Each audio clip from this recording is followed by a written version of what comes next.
New Year. We haven't said Happy New Year already. I would like to start by welcoming everyone to the meeting. This meeting is being recorded and live streamed. I will take all reports read this evening. If officers would like to add anything or give a brief update, please feel free.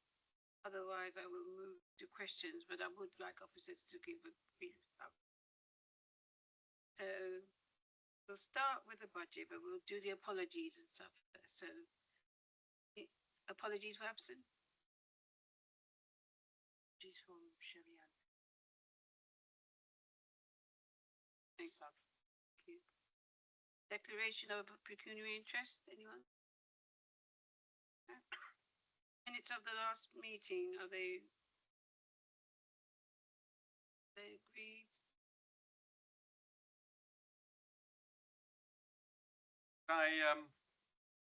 On the St George's CQC report, I seem to remember very clearly that we've asked them we weren't happy with that report, and we were asking them to come back and do a report, particularly focusing on the poor CQC findings so they could comment on what they were doing about that.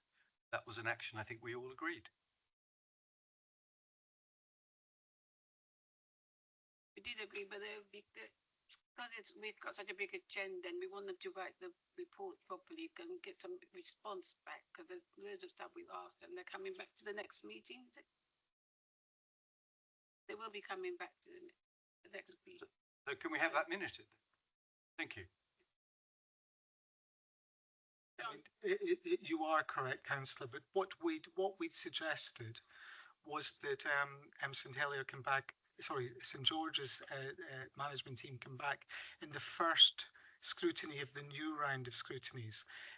The report from the CQC was last April, and we will request them to come back with the year's update, because they will have had a plan of how they were going to improve, and we'll scrutinise that plan and see what improvements have been made.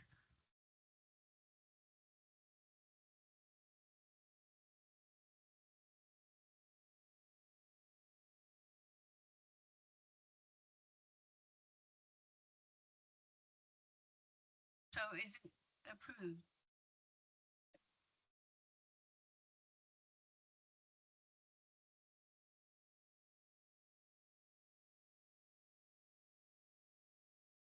Thank you, Chair, and thank you for inviting me and my directors and officers. I want to thank all Cabinet members who are also here. I want to thank all councillors for round one back in November, and I want to thank councillors from all parties here today who are scrutinising round two. We are proud here at Merton to have 2 rounds of scrutiny. I know you have a heavy agenda. I see James Blythe is here. Hello, James. James and I worked very closely when I was leader, so I think we can be efficient in the way in which we're efficient about our budgets and our finances tonight. So historically, Merton has always set a balanced budget year after year, and we're also very good at achieving savings. So period 8 this year, we've achieved savings of 89%, and our intention is to continue to achieve savings. There are, of course, pressures that all councils face, especially here as well, with temporary accommodation, adult social care, children's services, especially SEND. And so I'm going to hand over to Assad, our Director of Finance. Looking forward to all your questions, and we'll endeavour to answer them as best we can. And thank you again for being here to probe us on our budget. Thank you. Thank you, Councillor. Committee. So this is the second of 2 windows of scrutiny consulting on budget proposals, with this session in January being the last. This is the first of 4 that we're holding over the next week. And today you have in front of you MTFS. You previously scrutinised over £7 million of savings. So there's another, sorry, £6 million of savings. There's another 1.14 on the table today. So just a very brief update in terms of what's changed from then to now. We've had the provisional local government settlement, and that was announced on the 17th of December. This is the first of a multi-year settlement in over a decade, running from 26-27 all the way through to 28-29. There's been many changes to the way that the settlement is presented because of the fair funding review, the reset of business rates, consolidation of grants and other changes. The fair funding review has resulted in some major changes to local authority grant shares, both positively and negatively. Based on the review, Merton comes out as relatively low needs but high resourced, and the settlement does reflect that.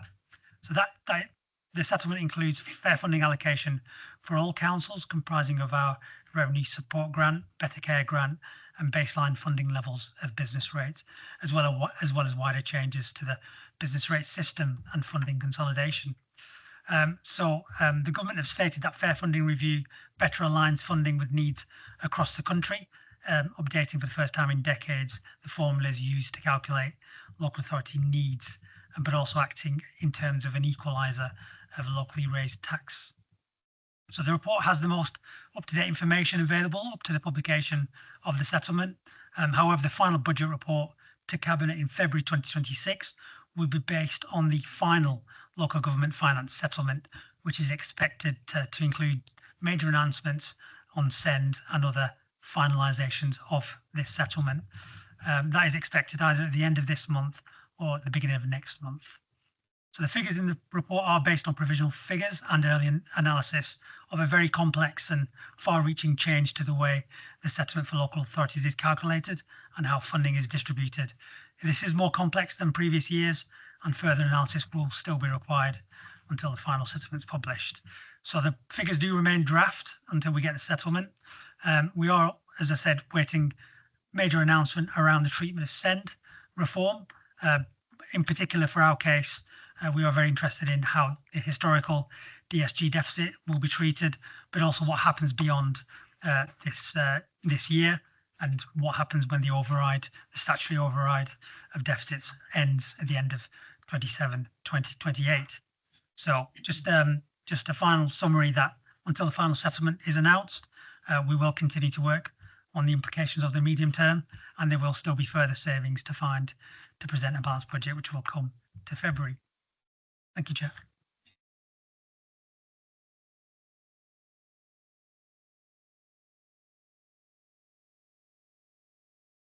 Chair, thank you so much for what you've told us so far. But sorry. Turn their computer down or laptop because it's keep the recording back.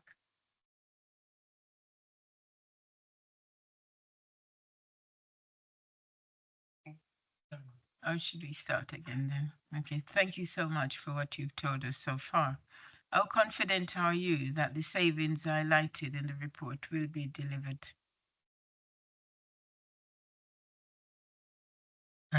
Well, I mean, adult social care have the largest budget in the council. It's 36%. And we take our responsibilities around the provision of the Care Act and managing our money and delivering on savings very seriously. So as I'd mentioned, that overall the council this year, I think it's 87% of savings will be achieved. Adult social care are due to reach 95% of our savings for this year. That's 2.95 million. Every one of the savings, myself and my DLT work it out. We work out the savings. We look to ensure the savings are as benign as possible, that they continue to improve outcomes for residents. We try to use our resources in the best way. We try to make the system simpler and more accessible for our staff and our residents. And importantly, we design them to keep people independent. Every one of those savings is then scrutinised and challenged and checked by Assad's finance team. So all of them are checked. It's not just us saying this. It goes to finance and they check every single one of the savings and they make sure they are doable. Thank you, Chair. Thank you, Councillor Baptism. Thank you, Assad. Assad, you mentioned that it is complex and challenging this year. What are you doing to reduce the pressure on our in-year budget across the adult social care? So adult social care, I mean, I'll just say from a totality point of view, but I'll hand over to John. But obviously we had an of the forecast overspend this year overall as part of the council. Not only the department's doing a fantastic job in terms of reducing that, they've also set themselves some targets to reduce on their current trajectory. So we are seeing a much improved position at period 8, and we are hoping that does continue into period 9 and reflect in the outturn. But I'll let John give details on adult social care. Well, again, as I've just said, adult social care has the largest budget in the entire council. We take our statutory duties extremely seriously for the delivery of the Care Act. One of the fundamental principles of the Care Act around everything that I do is that my statutory duties are to reduce, delay, or prevent need, and that all of my services need to be designed to reduce, prevent, or delay need. It's one of the functions I take very seriously, because I, as the statutory director of adult social care, I'm not here to make people dependent. I am here to make people as independent as possible. So all of my services are designed to keep people independent. An example of one of the things I'm doing, 95% of my hospital discharges, people coming through hospital, go through my reablement team. That's an occupational therapy-led reablement team. The success rate for that team is fantastic. It's 87% of the people that go through that team need no care at the end. This financial year, I have expanded that team. So I've expanded it quite dramatically, and that is now for a reablement team for everyone in the community. So people coming into my services through the community get the same level of reablement to get them back on their feet, to keep them out of hospitals, to keep them away from GPs, and to keep them independent on their homes. That's been a pilot this year that we will be making sure is permanent in the new financial year. But the success rate of that pilot has been 67% of the people going through that team have not needed care at the end and have been independent. That's not about stopping people that need care from getting care, but that's about getting people as independent as possible and not needing to rely on the council.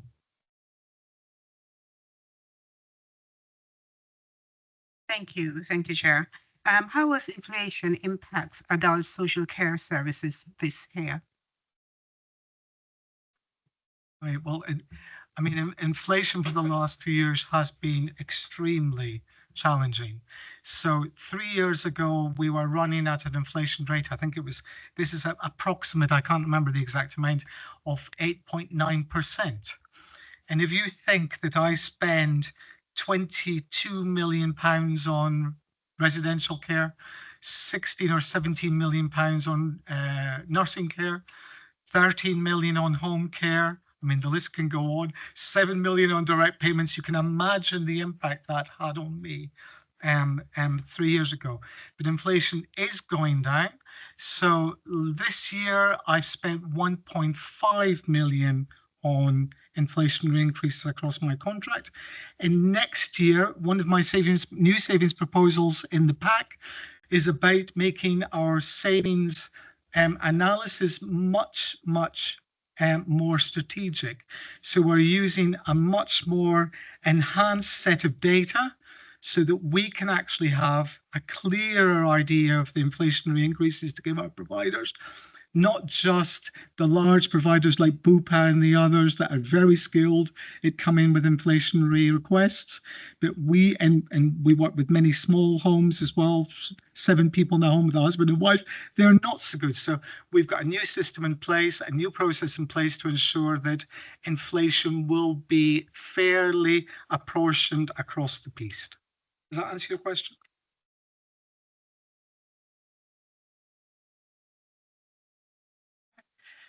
Thank you for the report.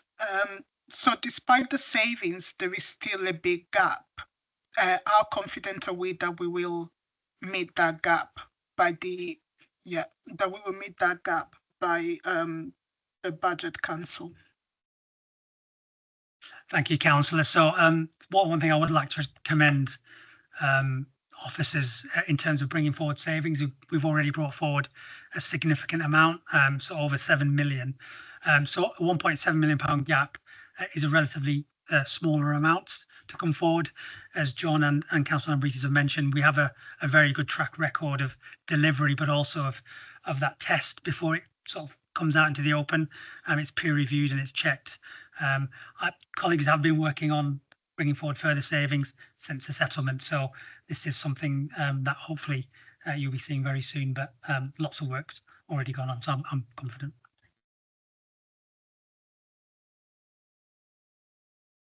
Thank you very much. You mentioned fair funding, so I wonder if we could just clarify the numbers on this. Am I right? I'm just looking at, I think it's page 570, it's a bit unclear, in Appendix 4, that our current legacy funding is 84, and that's going down over the next few years to 70, which is a cut of what, 13 million pounds. Have I got that right? So the amount that the council gets from the government is due to go down to the fair process by 13 million pounds. So whoever's running the council in the next few years has got an enormous extra lot of savings to make that up. Thank you very much. So thank you, Councillor. So I do want to preface that obviously this is on the basis of the provisional settlement, and so there is further work to be done, but also further clarification that does come through from the final settlement. So no, absolutely, it's something we have expected when fair funding was announced, that there will be a redistribution of resources to those areas of greater need. Merton is not seen as an area of greater need, and also we are seen as relatively well off resources compared to other local authorities. That is the stated aim of the fair funding review, to, as I say, to really channel some of that funding to areas where not only is there greater need, but probably a more limited amount of council tax base or growth where they can apply to match some of this funding. So this is a redistribution of resources across the sector, and this will go to support councils in London, but also in the rest of the country where they probably do need a significant amount of grant funding and injection, and they have very limited capability of raising their own revenue. So that does leave a significant amount to find over the next MTFS period. The benefit of having a multi-year settlement, even though it is a reduction, is we get to plan more strategically than we've done previously, rather than living from year to year with a single year settlement. So it is a challenge, but we've got a foundation and as a stable and well-run financially stable local authority, I'm confident we can meet the challenge.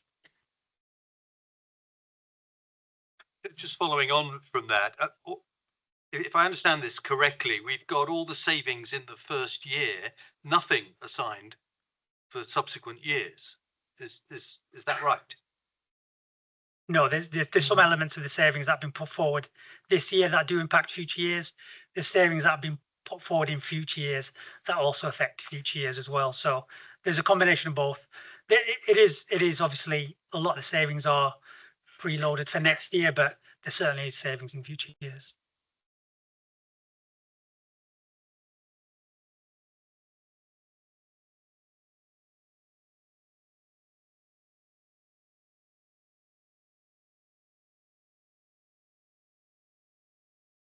Just on the individual items, Chair. Is that what we're going on to? Fine.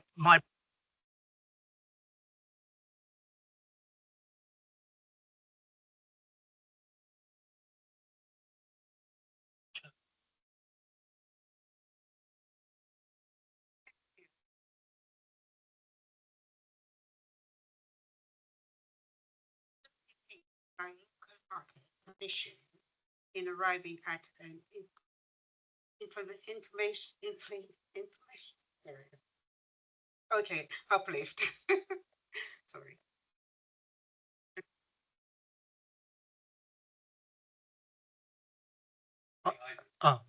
Okay, sorry. What's the number of the? Okay, the number is 143. And it said, what do we mean by local market conditions in arriving at an inflationary uplift? I might be able to explain the question and the answer, I think. So we place people in Merton, we place people in the surrounding boroughs, but often people want to be closer to family across England. So we place people in Cornwall, we place people in the north of England, Blackpool, around the whole country. One of the things that you will find as you go around the country, labour costs are different, property costs are different, and that impacts on the cost of a residential placement, nursing placement, or home care.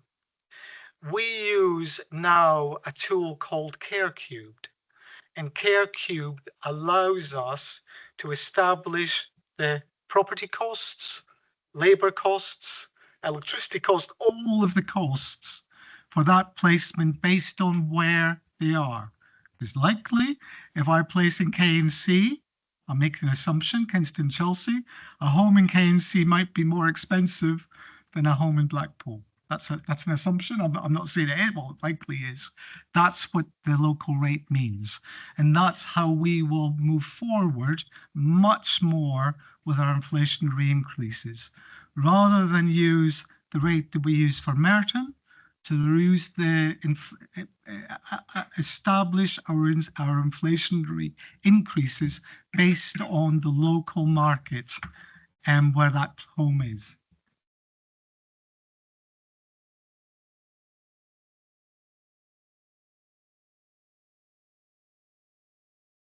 Thank you, Chair.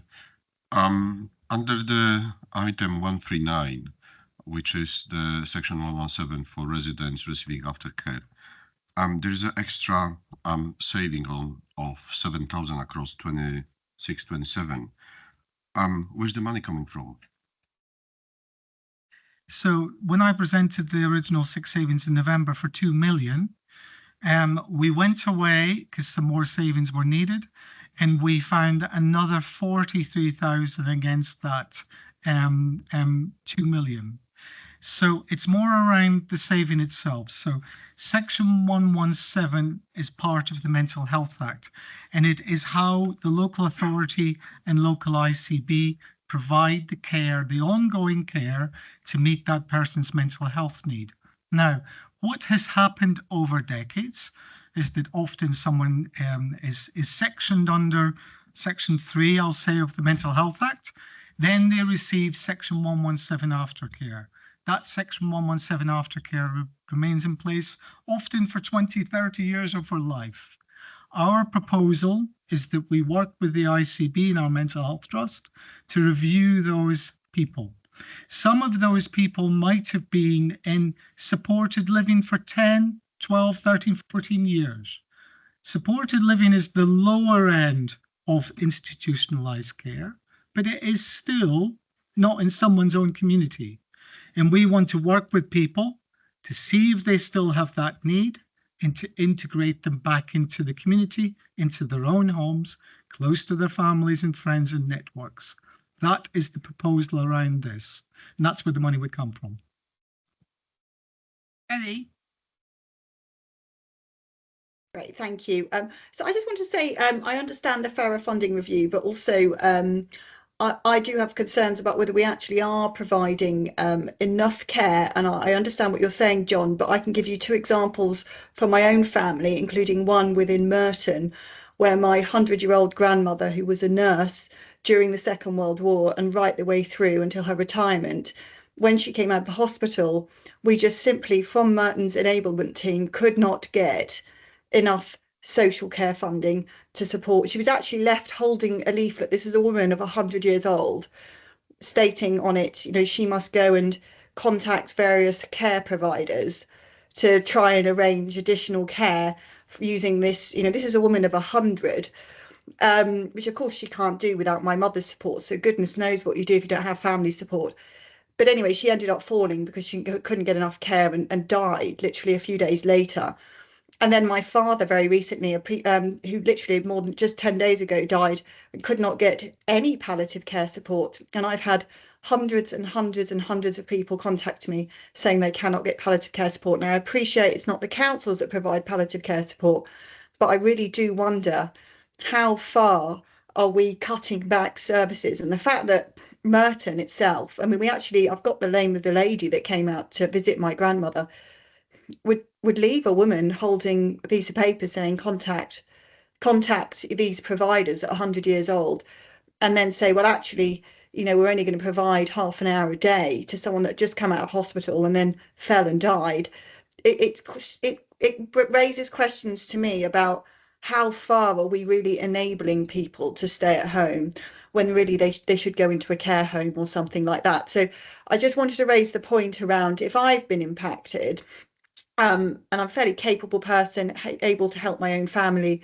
I wonder how many families really are impacted by lack of funding available to actually provide proper care at end of life. Thank you. I mean, of course, I'm not able. Well, it was very upsetting hearing that about your father and your grandmother, and I'm very happy.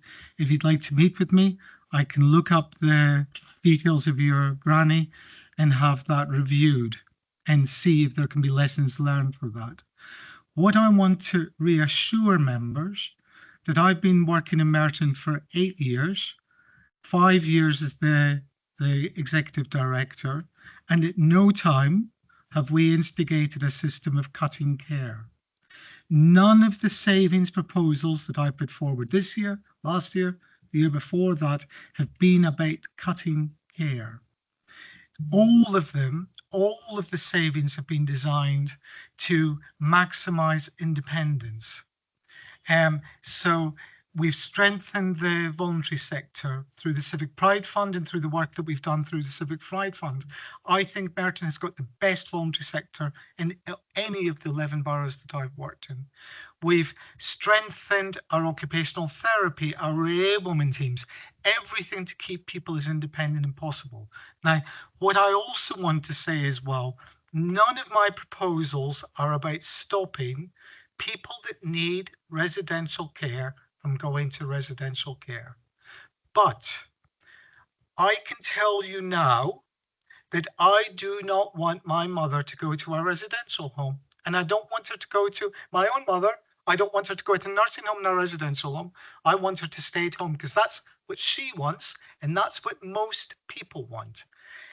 I want it at a personal level, but I also want it in a professional level because the outcomes for people that go to institutionalized care are not as good as for those that remain in their own homes with telecare, with care packages.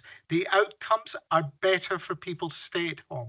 The outcomes are better for people when they have self-directed care through direct payments and have choice and control over their lives rather than formal care packages, because people then have a say over their lives and it means that they become less institutionalized. So again, Councillor, I was very moved when you spoke about your granny. I'm very happy to look at the case and see if there's any lessons are learned, but I want to assure you I am not here to stop people going to residential or nursing care if they need it. I'm here to keep them at home for as long as possible in their own homes, close to their families, close to their neighbours, close to their friends, as long as the risk allows that and as long as their needs allow that. Does that answer your question? Yeah, that's fine. I'll drop you a note about it, and it's about particularly about my grandmother just to see. But it's more of this wider issue where we had the personal experience of the lady from enablement come out, and she even bizarrely wrapped a pair of children's tights around her neck rather than a scarf. And the whole thing was extremely strange, and I just wonder, when people come out of hospital, um, even at 100 years old and things, they may want to stay in their own home, but is it safe? And I would say, look, at 100, perhaps she's had her life. Maybe it isn't the end of the world, but we do have to be realistic and say sometimes a care home is the best course of action. I had the same with my father, who was dying of a long-term cancer over in Epsom, where we just could not get him into it. He needed nursing care. I understand there are funding issues, but there are also cases where, and I've got hundreds of people from around the country saying they're struggling in particular with palliative care. There's something, that I don't believe that every single person is getting exactly the care they need. And I just wanted to raise it. Perhaps there's only a few cases, perhaps there's lots. But I don't think money can always be, the number one thing we do have to look at. And also just saying keep people out of in their own home. Sometimes it's not safe. It wasn't safe for my grandmother to be in her own home. So, but anyway, we'll leave that one there. But I just wanted to raise it. And of course, I'll contact you separately. Really, I'd just like to come back on a wee bit of the points that have been raised. So again, I need to reiterate, I do not keep people out of residential and nursing care when it's needed. I can tell you since the April to now, I've got 7% more people in residential care than I did a year ago. So the numbers are rising. I spend £23 million a year of council money on people in residential care. I spend £13 million on care packages. I've got about 500 people in residential and nursing care at any one time. So that is one of the major provisions. And if someone needs residential and nursing care, they get it. Based on someone 100, every individual is different. And part of my Care Act duties that every person is treated differently, whether they're 18, 19, 20 or 105. The statutory assessment is based on the individual. We complete a single assessment on that person and look at that person's strengths, their needs and their risks. We do not make a carpet launch that everyone that's 99 or above goes to residential and nursing care. It is based on the individual need. And that is my statutory duty, and I take that very seriously.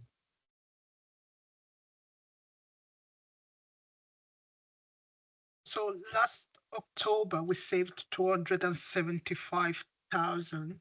How confident are we that we will be able to save further 10,000?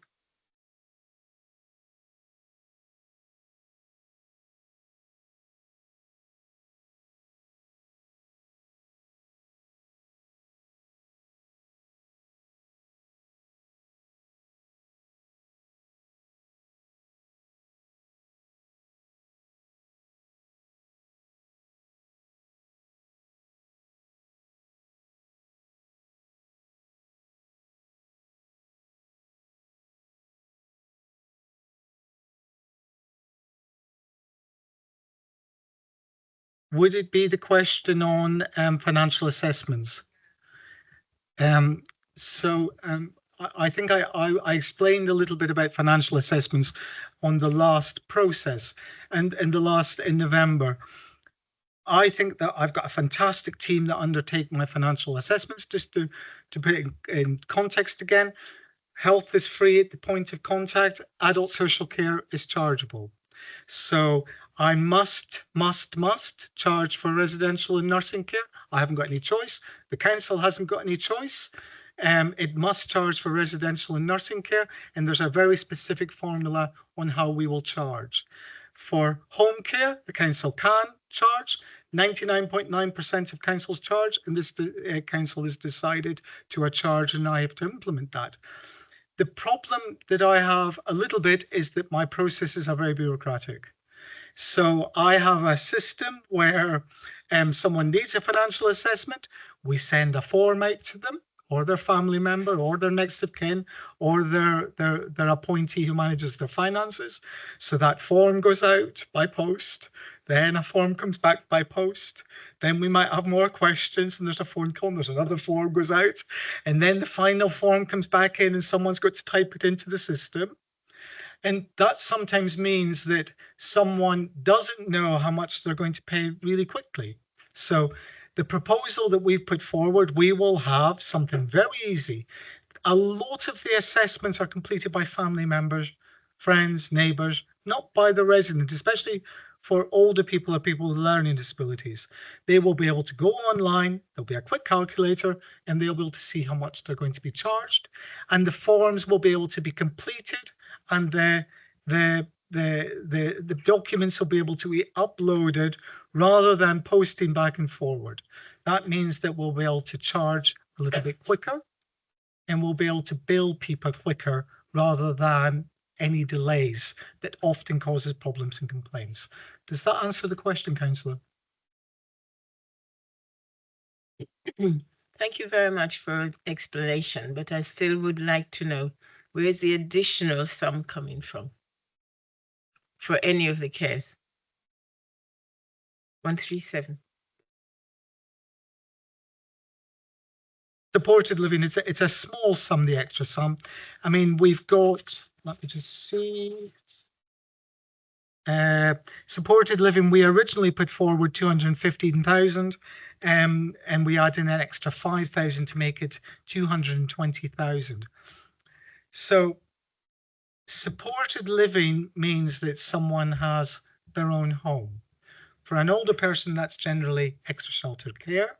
So extra sheltered care, someone has their own flat, their own tenancy, but extra sheltered care has live-in carers. So there's carers there 24 hours a day providing to someone's needs. So they're more independent. They have their own front door. They have their own kitchen, but there's carers on site. 24 hours a day. They can provide care during the night, during the day, in a tailored way to meet those needs. Supported living is slightly similar. So someone has their own tenancy, they're in a shared home, and there are carers there with them. Now, the outcomes for those people are generally better. They have more independence. They have, they're able to do more what they want to do. They're not like in a residential home or a nursing home, have breakfast at 9 o'clock every day. Sit here at this time, have this activity at this time, have lunch at this time, have dinner at this time, have all their washing done at this time, get out of bed at this time. It's less institutionalized and it's better for them, and the outcomes are a lot better. Financially, it's also better as well. So an example would be the average, this is an average supported living unit for someone with a learning disability, would cost the council about £1,500 a week. The average residential home for someone with the same needs and residential care would be nearer to £2,500 a week. That's £1,000 a week.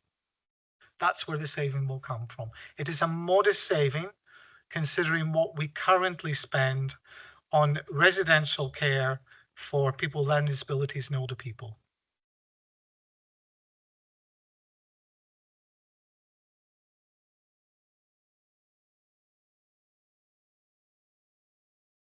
Thank you. I've got a couple of questions on different items, if I may. On the new item 143, strengthening market sustainability through data-led inflation modelling. Can I just make sure I've understood that? Basically, what we're saying is we're going to collect more data to enable us to negotiate better with the providers and pay them less. And that's going to save us 238,000. That's my first question. My second question is on 138 about the AI. I've nothing against AI at all. I think we should be, it's a great thing, should have many potentials. But it says a newly commissioned AI system. Does that mean newly commissioned to Merton, or are we adopting a system which has been proven to work in other councils and save money? And my final question. Part A, part B. All right, then I'll come back with the third part afterwards. Thank you. Thank you. I'll do the two if that's okay then first. Yep. So the first one, yes and no. So currently we have, I mean, I've given you the sums. We spent, this year we spent 1.5 million on inflationary uplifts. 500,000 of that was on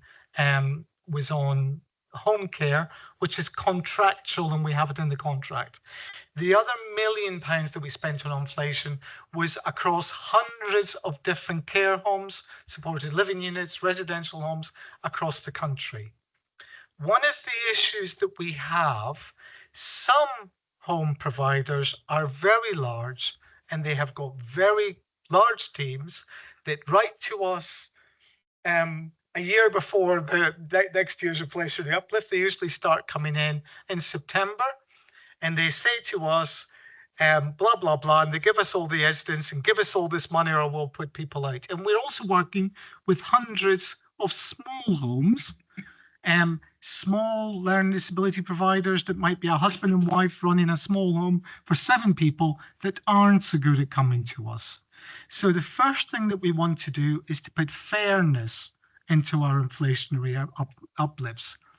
We spoke about the market as well. We want to make sure that we pay a home in Merton based on the market rate in Merton, and one, and I'll use Blackpool again, one in Blackpool based on that rate. We now have the evidence. We've been building that evidence for a couple of years, so the evidence is there, and we're able to start doing that so that we can make it fairer. Yes, we think they'll save us a little bit of money, but ultimately we want it to be fairer. One of my statutory duties around the Care Act is market sustainability. So we, as the local authority in the Adult Social Care Department, have the oversight of the 38 homes in this borough, care, residential and nursing homes in this borough, but we also have to work with our providers across southwest London and across the rest of the England sometimes when there's a problem. Part of this proposal as well is also that we are now working much better with southwest London. It would surprise you to know that a home in Merton, I pay a rate for, I won't say the home, one home of the 38.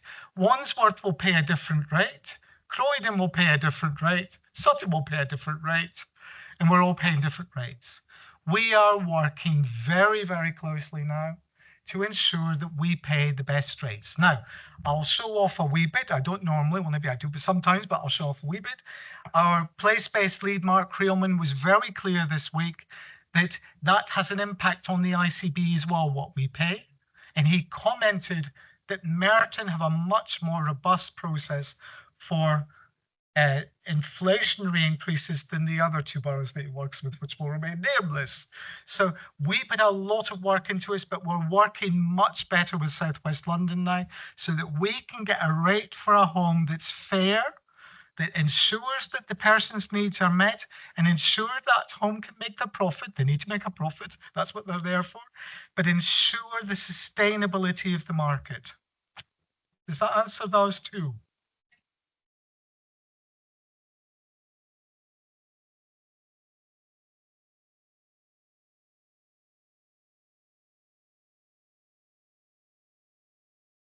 Okay, thank you. This could be for anyone. How often are we able to review existing contracts to ensure they remain fit for purpose and deliver value for money?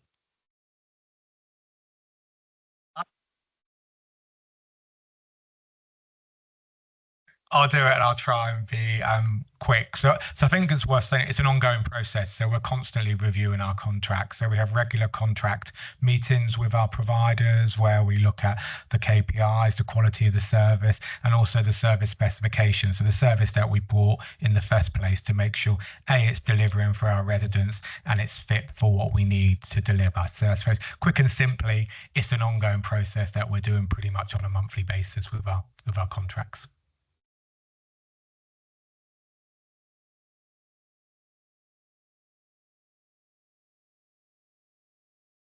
And I apologise. My question was, it says it's a newly commissioned AI system. Is that newly commissioned completely new, or is it actually working in other councils? And have we seen it be successful in other councils, which gives us confidence it will deliver the £500,000?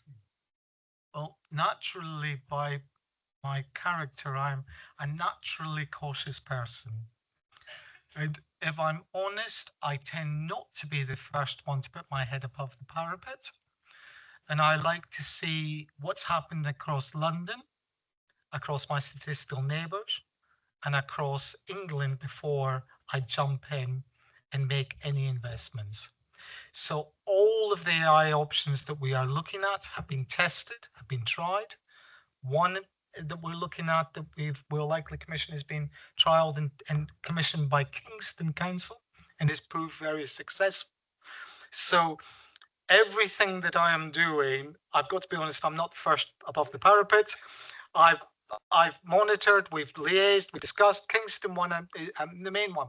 But I can give you an example of something that we're going away to do just now, because we cannot do this alone. So we are working with our ICB on delivering the NHS 10-year plan and the formation of neighbourhood teams. One of the things that we have led on and we will be initiating next month is 2 frailty pilots across the borough. Now, currently, how we work in Merton, I'll just say the old-fashioned term. Mrs. Smith has a fall. Mrs. Smith goes into hospital. Mrs. Smith gets a wraparound service to get her out of hospital. And Mrs. Smith goes home with a care package or with reablement, and then needs a care package. This frailty pilot is different, and we are using our data and health data that is already there.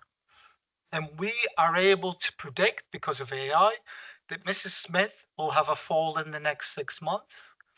And rather than wait for her to have the fall, our frailty pilot will work with her 6 months before, and we will hopefully ensure that she doesn't have the fall, doesn't end up in hospital. So it's a saving for James here. That person doesn't go into hospital. Hopefully we'll keep them out of GP practices, and hopefully we'll keep them out of adult social care. And it won't start that cycle that often happens with older people, that they have a fall, they're frail, they have a fall, and then the cycle starts of they go into hospital, they go in hospital for 2-3 weeks, they become deconditioned, their muscles start to waste. I can't remember the old expression, but a week in a hospital is like 10 years of a year of muscle wastage or something. I mean, public health will tell me what it is. But that pilot will be starting next month in 2 sites across the borough. In the east or east and west, I can't remember. It's starting in Morden first. And I'm very clear as well, because it's very nice to not pilot, but I want it to be evidence-based, evidence-gathered, and any decisions we make moving forward must be based on the evidence. Does that answer the question? Yes. Yes. Thank you. I've got a question, and I think a really good suggestion, actually. But the question first is on 139, we're going to identify dedicated social work capacity to undertake the work. Is that going to involve recruiting more people, or are we increasing the workload of current staff? A very good question. Thank you. Well, I have rising demand in my service. So I didn't say it at the start, but again, the largest budget in the council, and we currently have a small underspend in our budget. But we are putting a lot of extra resources into the council just now to manage demand. So one of the things that we're doing is that we are piloting a new AI tool that will help our staff. So again, when our staff go out and undertake assessments, it's a very bureaucratic, it's a 30-page assessment. They do the assessment with the person in their home, it takes about an hour. They have to come back, it'll take them a few hours to write it up, it has to get sent to the manager. The new AI tool is called Smart Notes. It's Smart Notes, and that will allow someone to go out with their phone, put the phone on the table, there'll be an app on the phone. That conversation, a normal conversation, how are you? Tell me about your life. Tell me about how you manage with cooking. What support do you have? All the questions in the assessment will be like a conversation. It will be captured by the app and it will get filtered into the assessment. That is going to save my teams huge amounts of time, because it's probably half their time is taken up by writing assessments and support plans. But I am putting extra resources in as well. So I'm doing that. I've expanded reablement. So the reablement function I spoke about earlier on, nearly every new person coming into my service will go through a reablement function. So they won't need to see a social worker initially. Both of those things will free up my social worker's time. I'm also putting an extra review team in. So I'm recruiting extra resources to put extra social workers in, so I've got more people doing reviews.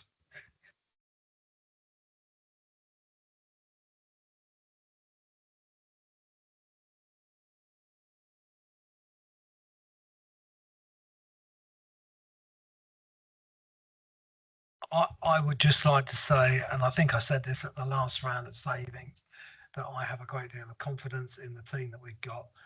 One of the things that we did recently was calculate how many years experience this senior team has, and it's a very significant number. It's well over 100 years. That's not me alone. John has mentioned that he's worked in 11 boroughs, and I think the other members of the team bring that sort of experience. They've come up with a series of savings which are benign. They do not harm service users. We are working smarter, better, and finding ways of achieving the budget and the savings required without doing harm. And I think that's much to their credit. And it's worth pointing out that, and I think Asad mentioned that this year, at month 8, we are under budget. Last year, we were one of the few boroughs in London that managed to come within budget for adult social care. And let's not forget that when the CQC came in, they gave us a rating of good. So we're not cutting corners. We're delivering a quality service. People are in good hands, but we are very careful about the public money that we have a responsibility for spending. And I think it's much to the credit of the senior team that they are operating in that way, meeting all their statutory responsibilities and caring for people, but doing it. And let's recognise that if we are as the biggest budget holders overspend, that creates a problem for the whole council and all its functions. So I would like to commend those staff.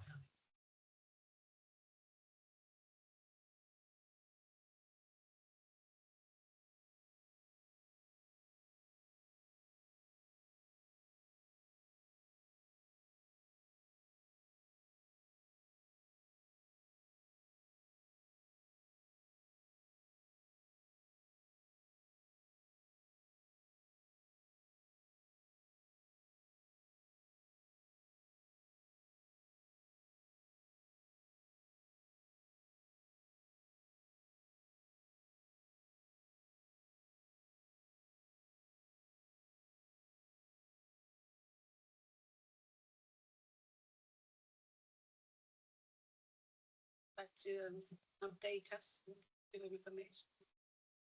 Thank you, Chair. Thank you, councillors. Good evening. So for those who haven't met me before, my name is James Blythe. My substantive role is that I'm the Managing Director of Epsom St Helier. I'm currently the Interim Group Chief Executive for St George's and Epsom and St Helier until the start of April this year. And it's a role that I've been doing since September last year. Because we've been asked to update specifically on the estate of St Helier tonight, I'm joined by my colleague Mark. Hi, I'm Mark Bagnall. I am the Group Chief Officer for Facilities, Infrastructure and Environment at George's, Epsom and St Helier. I've been in post about 18 months now. One of my areas of responsibility is all things to do with the estates, which includes maintenance of, assessment of its condition and delivery of capital schemes to ensure that we make the necessary improvements that we need to. Chair, would you like us to take the paper as read?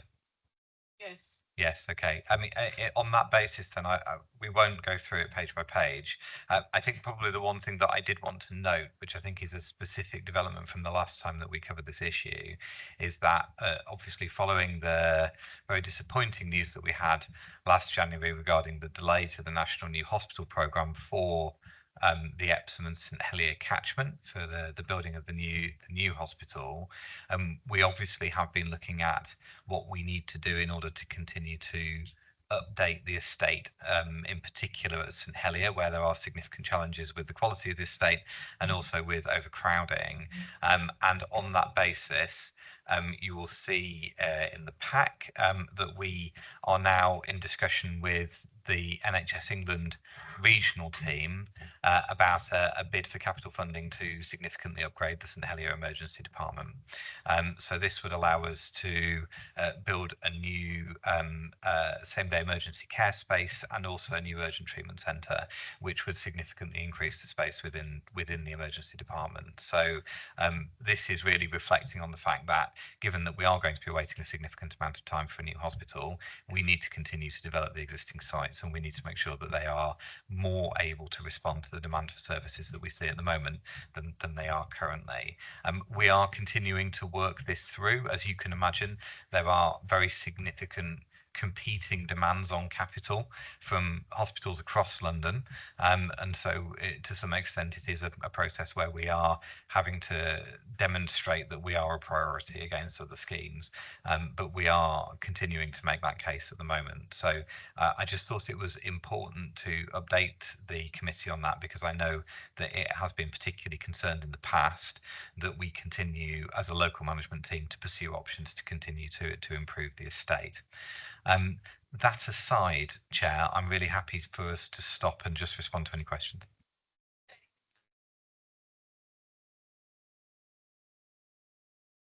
Yeah, I'm happy to build on what James said. So one of the key areas that was introduced last year was something called the Estate Safety Fund. And the Estate Safety Fund was introduced by the government in recognition that the whole of the new hospital programme was going to be substantially delayed, and trusts that had what they call rack buildings, which are deteriorating very rapidly, jumped the queue in the new hospital programme. And so it meant that some of the hospitals in London, in fact, London fared quite heavily in terms of our schemes not progressing to the early stages of the new hospital programme. So the Estate Safety Fund was meant to provide a allocation of money so that trusts could deal with the most urgent repairs that were necessary. Unfortunately, that fund was not ring-fenced for trusts that missed out on the new hospital programme. I can understand the reasons for that, but it meant that we didn't get the money that we wanted. There's good news though, because it's a 10-year fund and there's 9 more years and it's assured funding. And so we're in the position that we can build that into our plans, and we can start anticipating funds of money coming through so that we can deal with some of the fundamental issues that exist certainly at St Helier Hospital. It's noteworthy that in calls that we've had with NHS London, they recognise the poor condition of St Helier Hospital. And if I compare it on a pounds per square metre basis in terms of the backlog maintenance, it's one of the highest in the whole country. And St Helier Hospital alone, on the measure that we use, has got £100 million worth of backlog maintenance. And the way it's measured is that simply is the works cost. So that's not the cost to deliver the scheme. So any value added tax, any professional project management, any tests, any regulatory approvals that we need don't sit within that number. So the future looks as good as it has done for a number of years, I would say. And the challenge that we've got is to make sure that we keep making the case to our colleagues regionally and nationally, so that we get an allocation of that money when it becomes available. Thanks very much, Jim. Thank you also for what you've said so far. But what I'd like to ask, I hope it could be too long. Could officers provide an update on the work currently undertaken to improve neighbourhood environments in Merton in order to encourage greater level of physical activity among residents? I'm not sure that we can answer that question because we're not responsible for those types of services in the London Borough of Merton. That would be better directed towards the Integrated Care Board or to a community provider. Sorry. Can you answer for us, please? Yeah, it'll be the next item. It'll be the annual public health report, which is focused on physical inactivity. So I'm happy to answer it then. Thank you, Chair. Thank you. You kind of floating around my question, but I would like to have a direct answer to that. With the current maintenance backlog, you said is 150 million. What actions are being taken to address the most urgent estate issues, and what are you going to do about it?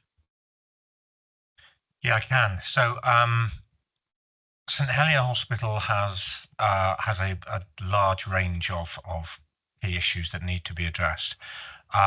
We have been issued with a fire enforcement notice by London Fire Brigade, and so fire safety within the hospital is one of our key areas that we concentrate funding on.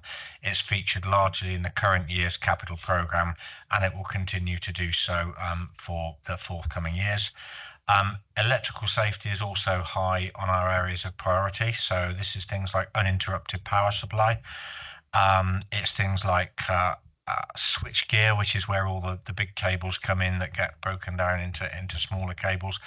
A lot of that equipment is kind of 40, 50 years old, and some of it even older. So you can't even get the spare parts for that now if and when it goes wrong. So we've invested money in that. We've invested money in new air handling equipment in areas such as theatres. It's a heavily regulated area, but if you don't have adequate levels of ventilation in operating theatres, then you increase infection risks. We have got significant water hygiene issues that we're addressing. So we're replacing incoming water mains, which have been the source of some bacteria getting in the building. We replaced water tanks, and we'll go on planning for major replacements of water services going forwards. So it's right across the board. It's virtually every area of expenditure. Some of the fabric's not in great condition, so some of the roofs need relining and made waterproof. Windows, some windows there. We've had windows that also need maintenance. I could go on, quite frankly. It's extensive. So in some part of the buildings, Legionella has been found. In some part of the building, Legionella has been found. So what are the measurements that you're putting in place to avoid the contamination? Yeah, so we've recognised that control of Legionella and other pathogens actually across the whole of the estate are managed in an effective way. So we have sought external advice, both in terms of specialist microbiologists who look at water systems, the management of water treatment. We've also taken advice from infection prevention and control experts. They're satisfied that what we've got at the moment is safe. We are introducing new procedures to make sure that that we have a robust plan going forward. However, there are some longer term issues that we also need to address. And on future occasions that I come back in front of this committee, I'll be able to give you more information about exactly what those plans are. The pipework in the hospital is almost 100 years old now, and we're doing quite a lot of work to test whether or not that's still fit for purpose. We do regular sampling, so we make sure that that we get results back. Our biggest areas of concern on that really are what we call augmented care areas. So this is things like intensive care and neonatal care, where the patients are particularly vulnerable because they're susceptible to infection. So we look at it across a whole range of groups. We've got specialist water safety committees at all of our hospitals, and we work very closely with infection prevention to make sure that we're accountable to the trust for the measures that we're taking, and we listen to advice once it's received.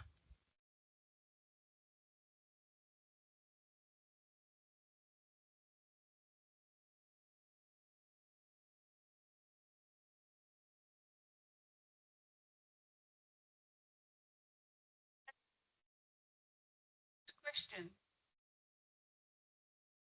Is that me? Sorry, the cut out. Did you want to ask a question? Yes, I did. Yes, thank you. Yeah. So I just wanted to ask about you're obviously in wave 2 of the new hospital programme, and I know it's sort of not fully understood yet when the start date of potentially receiving funding for redevelopment would be. But the reason I wanted to ask you about that is because in my job for work, I actually received some news on the 16th of January that even the RAC affected buildings were going to be delayed by a further 3 years, and that the National Audit Office had said that the government report in December 2023 estimating what the build costs would be, I think it was about 10 billion. That's actually the National Audit Office has said actually this is way undervalue, and it's the costs are actually about 50% higher and rising. So I kind of wanted to get a view from you as one, how realistic is it that you'll get funding, you know, in the next decade? And do you have any idea when, so that you can actually, rather than just spending on refurbishments of the hospital when clearly sort of new facilities are required, so it's kind of like putting money into a, you know, to something that's fine initially, but really you need a new facility, so it's not the best use of funds. So I just kind of want to get a better idea on that. I'll take this.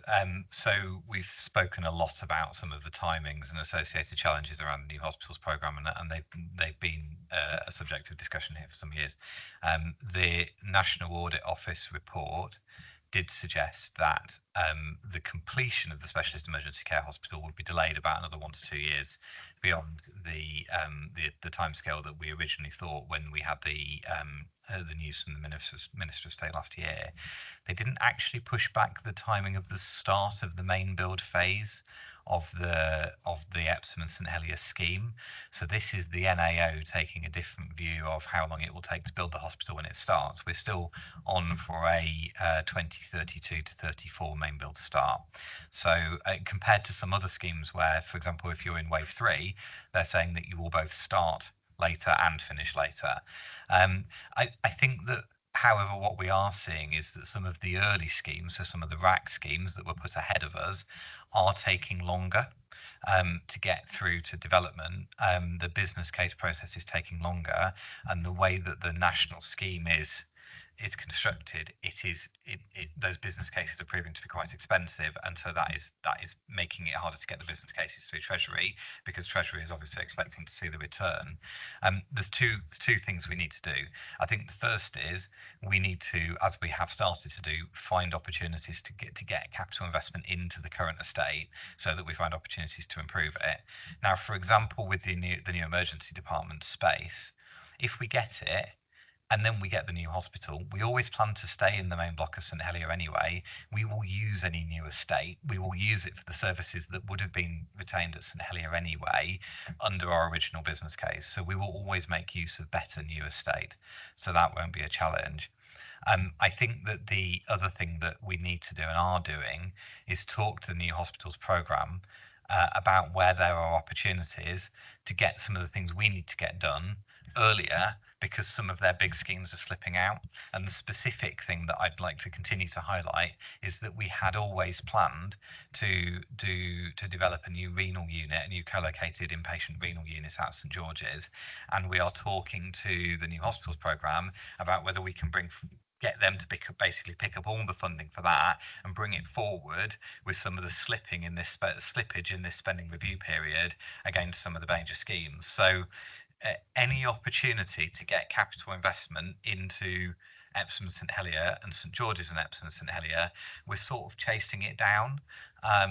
But obviously we're having to work around the fact that there is a national scheme where there are these challenges that actually, as I have said previously, you actually see with a lot of major infrastructure programs. And I think what the NAO is highlighting is that as a large major national infrastructure program, NHP is subject to some of the challenges that happen with similar schemes, for example, HS2. I just wanted to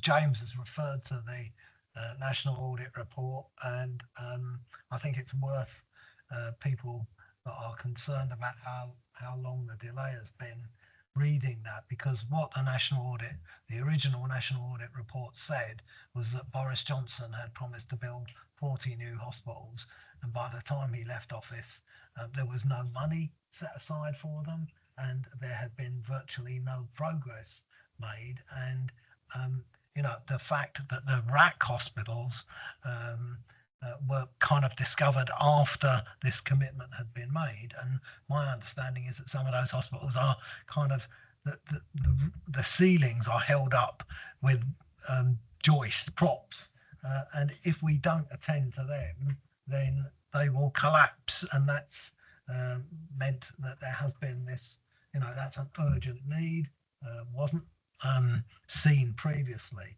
But I think it would be unwise to suggest that this delay is caused by a government that's been in post for 18 months or so, when the previous government made great promises, made no money available, and even the National Audit Office said that when they were telling James that his hospital would be provided because the money was there, the National Audit Office said, no, it's not.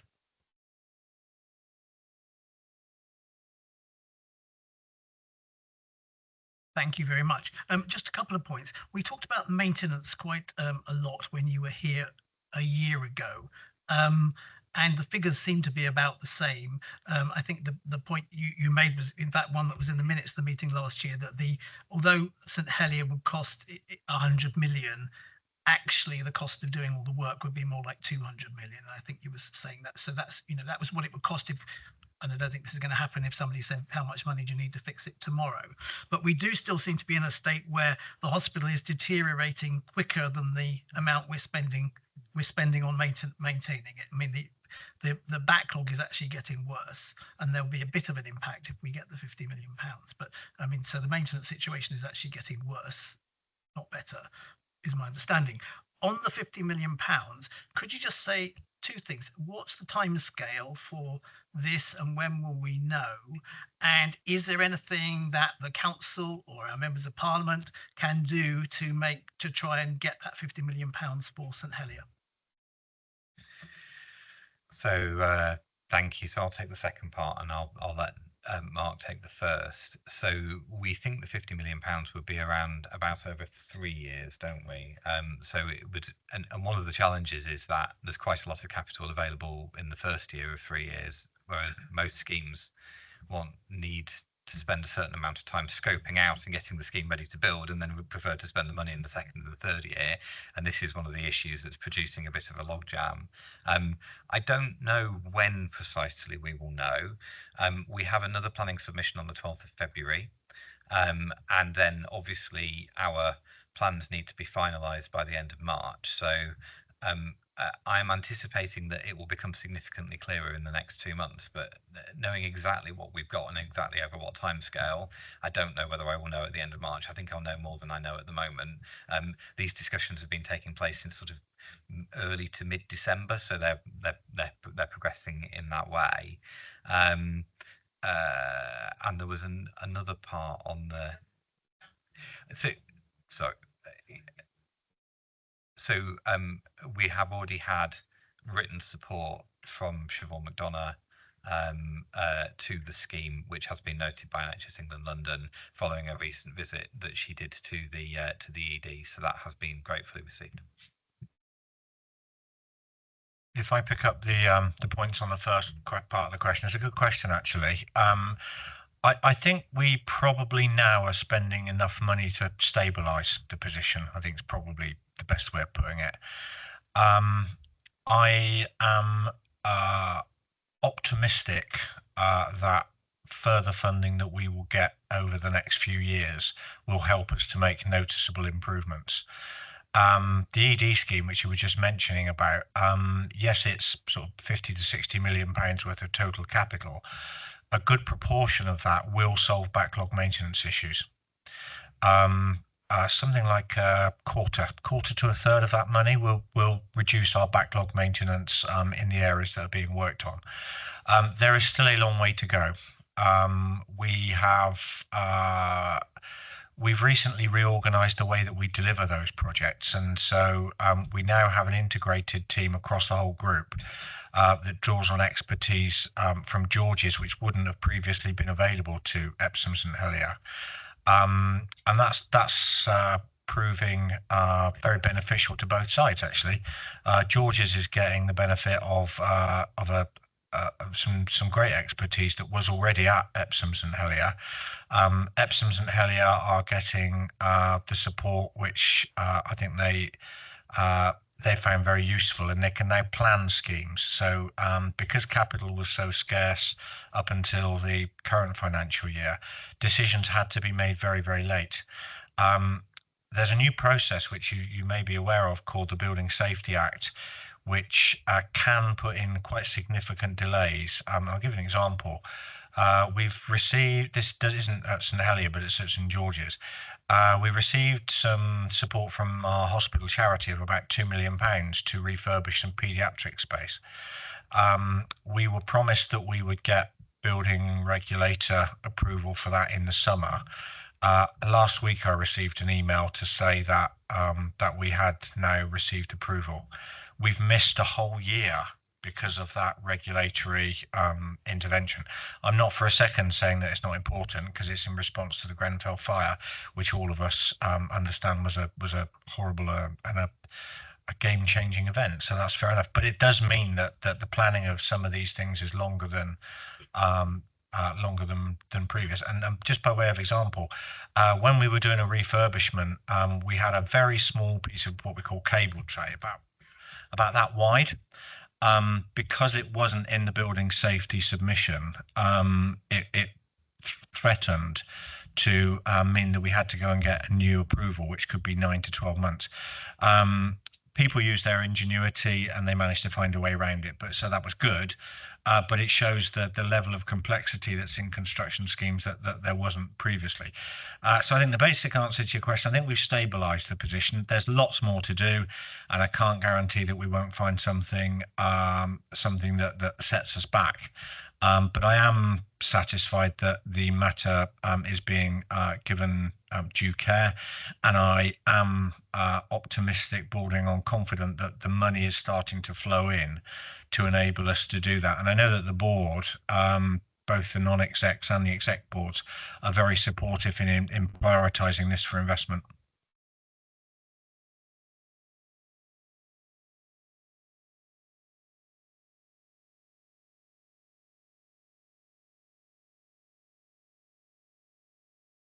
To be open until at least 2027, 23, 24, 27.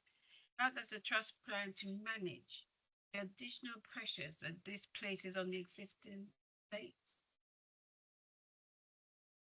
Thank you, Councillor. I think that we've probably answered parts of it. But I mean, if I were just to summarise a number of the things that we will need to do, I think the first is to, as Mark has said, continue to make sure that we're maintaining and trying to address the backlog in the existing estate. The second is to look for opportunities to develop the current estate. So, for example, the emergency department scheme that we've talked about, also pursuing funding for the renal scheme with the new hospitals programme. Were we to get the renal scheme delivered, so moving the inpatient renal services to St George's, that would free up the whole of the 6th floor of St Helier and would give us more space back on the main St Helier site, as an example of some of the things that we can be doing. But I also think it's incredibly important that we're working with our partners in the Integrated Care Board and with other providers to look at opportunities to continue to update the way that we provide care, because not everything that has traditionally needed to be done on a hospital site needs to be anymore. We're developing more virtual ways of seeing patients. We're developing more telecare in the same way that social care is developing telecare as well. So at the moment, we're doing a huge piece of work across Southwest London to mean that we don't need to see dermatology patients, many dermatology patients, face to face. They can have a photo taken of their dermatology condition, and that can be reviewed by a combination of artificial intelligence and a remote clinician. So that cuts out the need for some of the physical estate that was being used for dermatology. So I think we need to make sure that we're updating our estate, we're keeping it as fit as we can do, that we're continuing to find ways of investing in the estate we really need. And nobody's going to stop us needing an emergency department anytime soon, but also where there are opportunities to transform care, to do more care in general practice, to do more care virtually as well, or in other ways that are more convenient for patients, that we continue to do that, and actually reduce the demand for some of what we would call traditional hospital estate, because there are other ways of delivering that care. So I think it will be a combination of those three things. And as we're doing that, obviously we will continue to push really hard on the new hospital. But we know that we are talking about something that delivers in two general elections time probably now. So we're going to need to continue to kind of update and refresh our strategy and do different things along the way in order to be able to keep our services going. I think it will be a subject of conversation at this committee for many years to come. Sorry, can I just St. George's to have a renal department? What if you can't? This is what I mean. What if you can't get things renal department built or all kinds of things like that you want to improve in other areas? But if you can't, how are you going to sort of deal with those pressures? I think if we weren't able to secure a new renal unit, we would then start to have to say, well, actually, what can we do with the estate on the St Helier site? Having at the moment we're prioritising the new renal unit because that's a scheme that's got planning permission. It's at full business case stage. We know we can get it open in 3 to 4 years if we get going on it now. So that's the right thing to do. And we're prioritising the emergency department. And those are live bids, and we're working through them with the system. If the renal unit didn't come off, it would be a case of saying, well, do we need those beds for renal care? Do we need it for other care? Do we need to then look at different estate on the St Helier site that we can put the renal unit into? So I think you're always working with the system to say, well, what is it in a position to fund? At the moment, I would prefer to pursue the new renal unit because we know that having 2 specialist renal services 3 miles apart in the same hospital group doesn't make any sense. It's not made any sense for 20 to 25 years. We know that the inpatient renal patients need to be at St George's because St George's is where the interventional cardiology, the radiology and the transplant services are. And we have a scheme that is through planning permission and has already got significant commitment from the system. So I think we'll go where we have support and where there's a direction of travel. Obviously, if that completely changed overnight, we'd have to think again, as we already have with the emergency departments in response to the delay to the new hospital, and come up with a different scheme.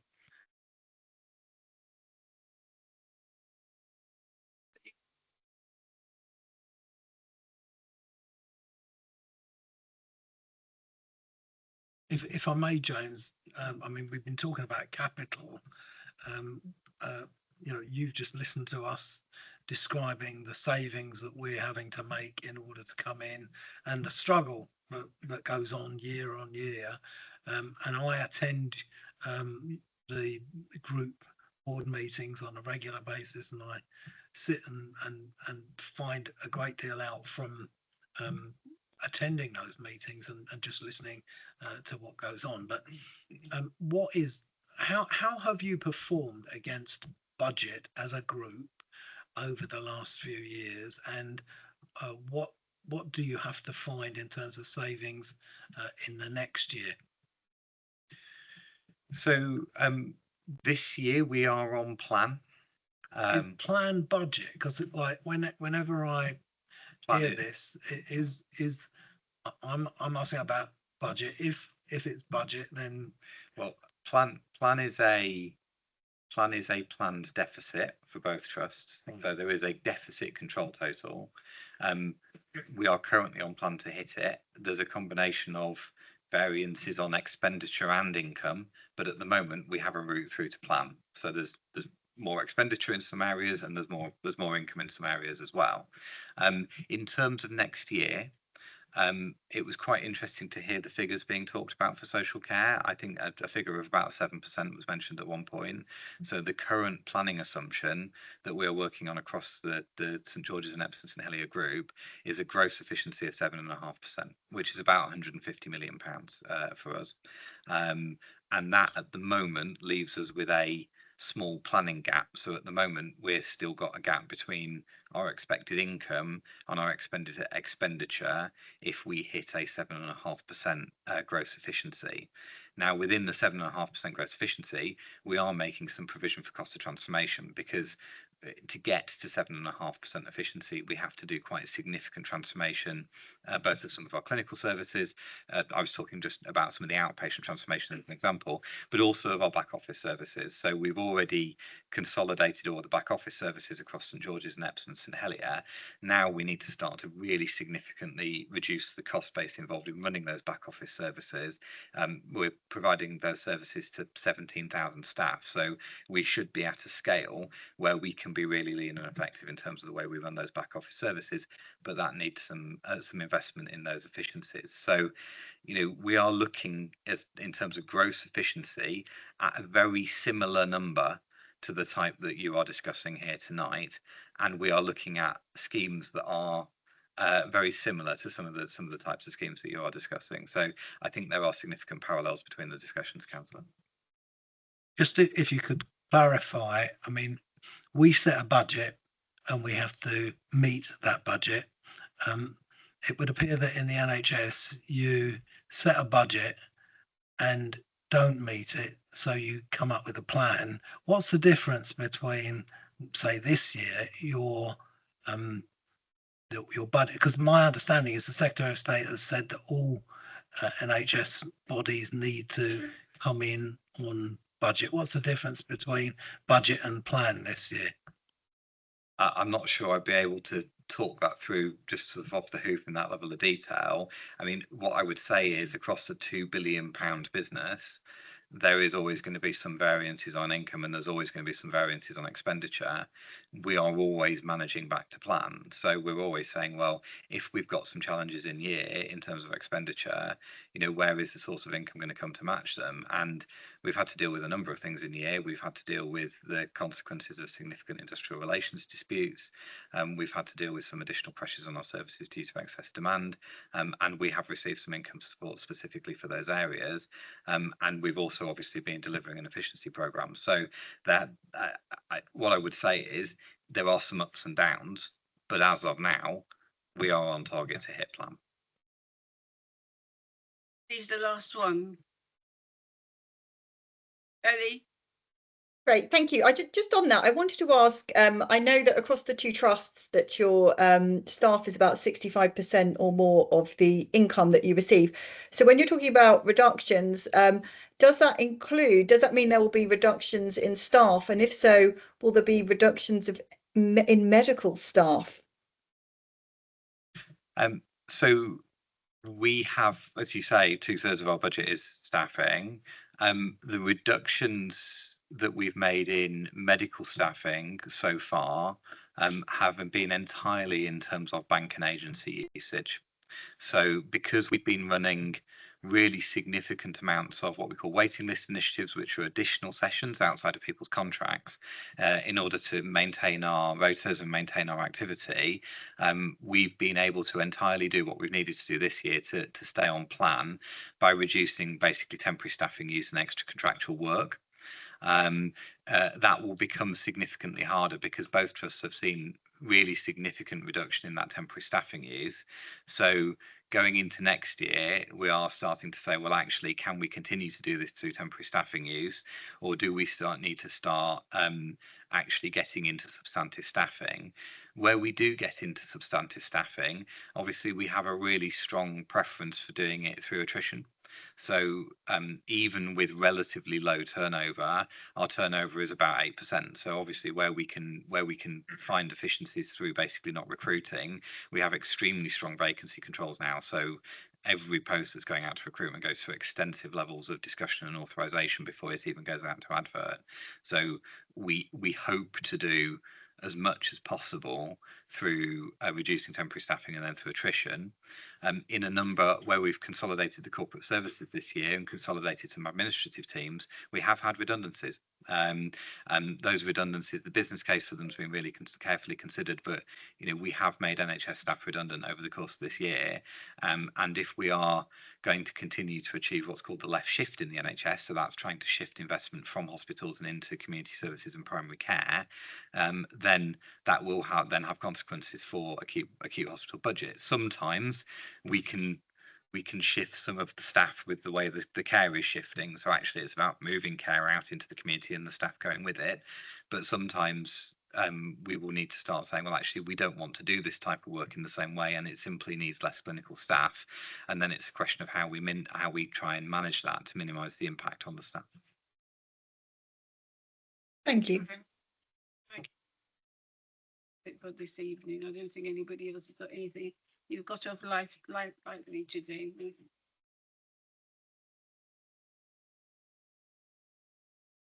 And good night. Thank you, James. And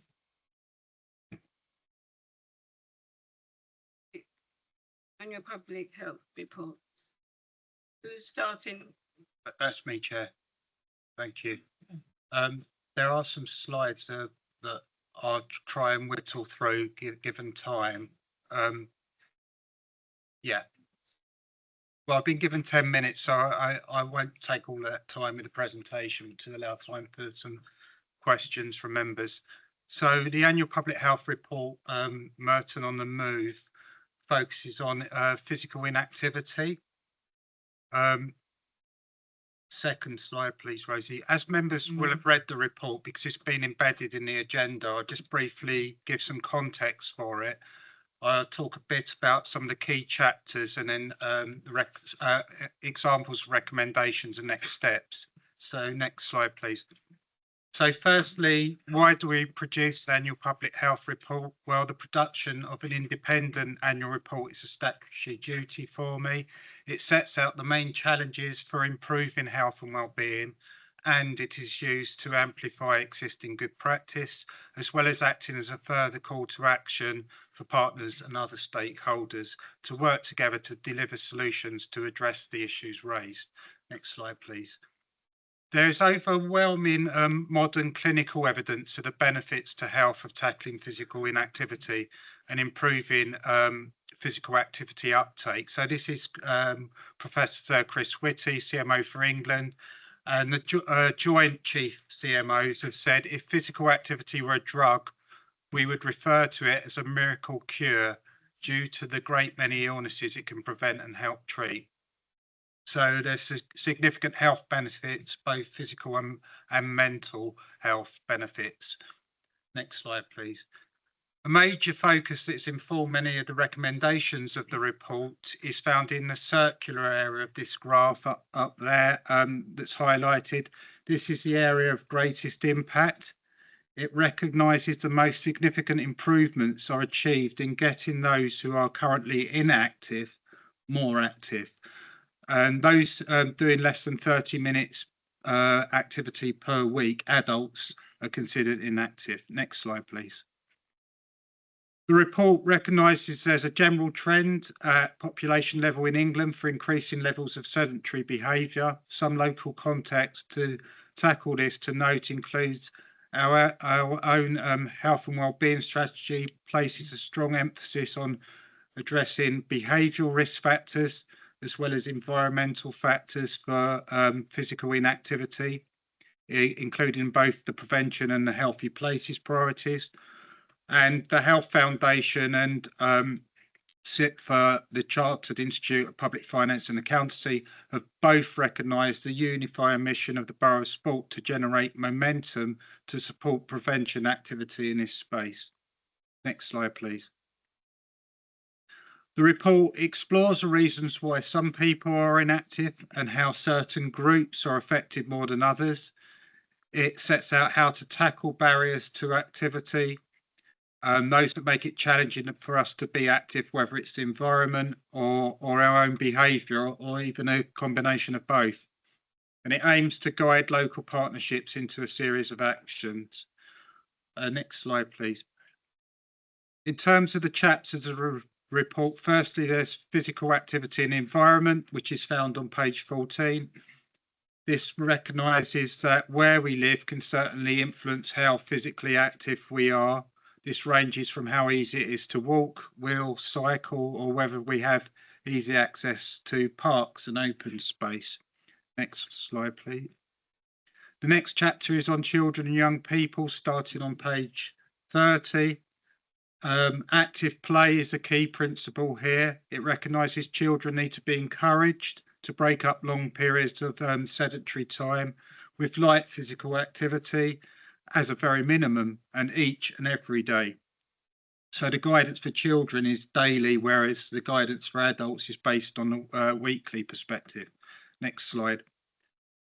So the third chapter focuses on working age adults and begins on page 46. The graph on the top right hand corner here shows adults, including, and this includes older adults, from age 16 upwards who are inactive. That's the red line. Fairly active amber, and active, which is the green line. And we observe the red line and green line in the graph are almost mirror images of each other. This shows for people aged 16 and over the ability to keep up with being active. That's at least 150 minutes of activity per week, tends to fall gradually with age, reducing by about 10% between the ages of 16 to 24 and 55 to 64 years. There is then a steep increase in those inactive from the age of 65 onwards, and conversely a steep decrease in those who are active. Next slide, please. So the final chapter of the report is devoted to older adults aged 65 plus. It recognises strength and balance activities are vitally important here, as they keep an individual better able to do day-to-day tasks, and over the longer term, this can help maintain their independence. Specific issues are considered in this chapter, including dementia. Our feel-good folders are highlighted on page 71 as an example. They're aimed at older people with dementia and contain behaviour change activities. Next slide, last two slides. So the in answer or part answer to Councillor Fraser's question earlier, these are some of the recommendations in the report about what we're going to do. So for environment chapter, a recommendation is to ensure that behaviour change programmes are incorporated into plans for new environments. For example, like the changes from Malden Town Centre. For children and young people, these recommendations are on page 45 and include to give more emphasis on promoting the value of active play for increasing activity levels. For working age adults, recommendations page 61, a key recommendation encourages all statutory and community organisations to promote the benefits of physical activity. And for older people aged 65 plus, they're found on page 73 of the report, and recommendations include to increase physical activity opportunities through an active ageing approach with a focus on preventing frailty, and frailty is also a priority for ICB and NHS colleagues. So final slide. The next steps include developing a communications plan.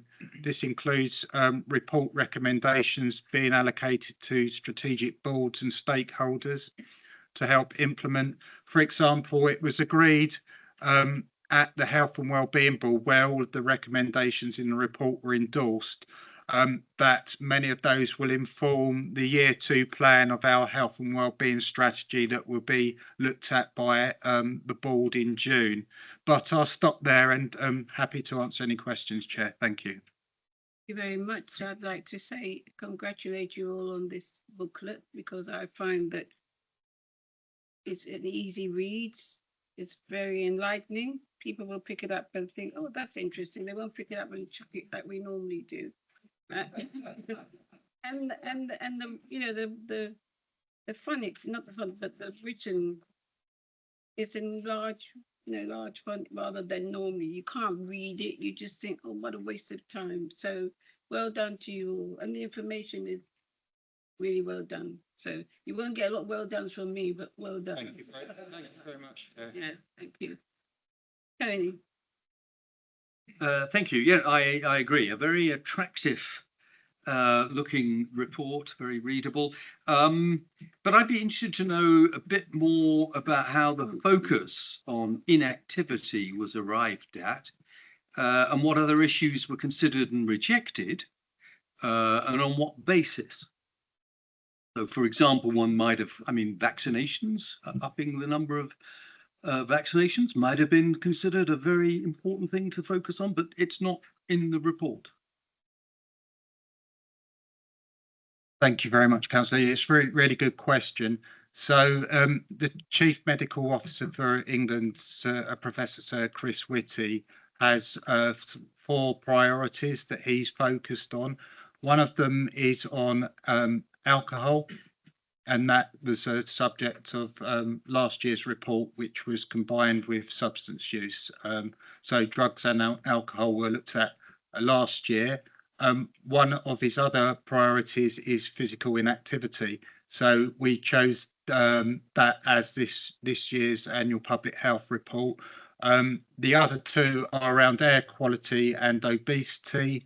And we do have a number of programs that have been reported to scrutiny on both. And indeed, our obesity focused program aligns very much with the improving physical activity. That's the basis that we decided the topic for this year's annual report. Just want to ask a question. Will these books be in libraries and schools for everyone to see them? Will it be in the public or just for us? So, Councillor Henry, we can make them available in libraries. We've obviously got a finite budget, but indeed we have been asked for extra copies by Age UK because they find that some of their clients would prefer the kind of written reports rather than digital reports. So we have got a limited number of extra ones printed, so we can look at that provision in libraries. Thank you. Any more questions? Thank you.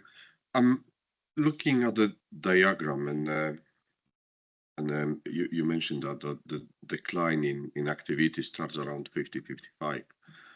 Bearing in mind that there is lots of activities for older people, 65, almost free of charge or mostly available across the borough. Shouldn't we move the boundaries slightly down to the age of 55, say, for example? Because you said that they do not take part in activities because of lack of support, access to facilities, motivation, and so on. So should we work on the younger kind of age group instead of waiting for them to reach 65, 64, and then do something? Thank you, Councillor. So there is a big case study on the Borough of Sport, and through that we've been trying to make the kind of suite of offers wider for the whole population, and particularly those earlier. And there's a key chapter on children and young people. But yeah, absolutely, if we can shift, if we can establish really positive physical activity in the early ages, then the evidence shows that pays dividends for the rest of life. So yes, we are looking at that, but also we're recognizing that frailty, balance, there are key issues for older people which we need to address as well. And we were one of I think the first boroughs in the country to develop the feel good folders for people living with dementia to help. I think there's a common adage that's probably unhelpful, that people are often told to put their feet up when they rest when they reach a certain age, and actually that is often the worst thing they can do for their independence and for their own health and well-being.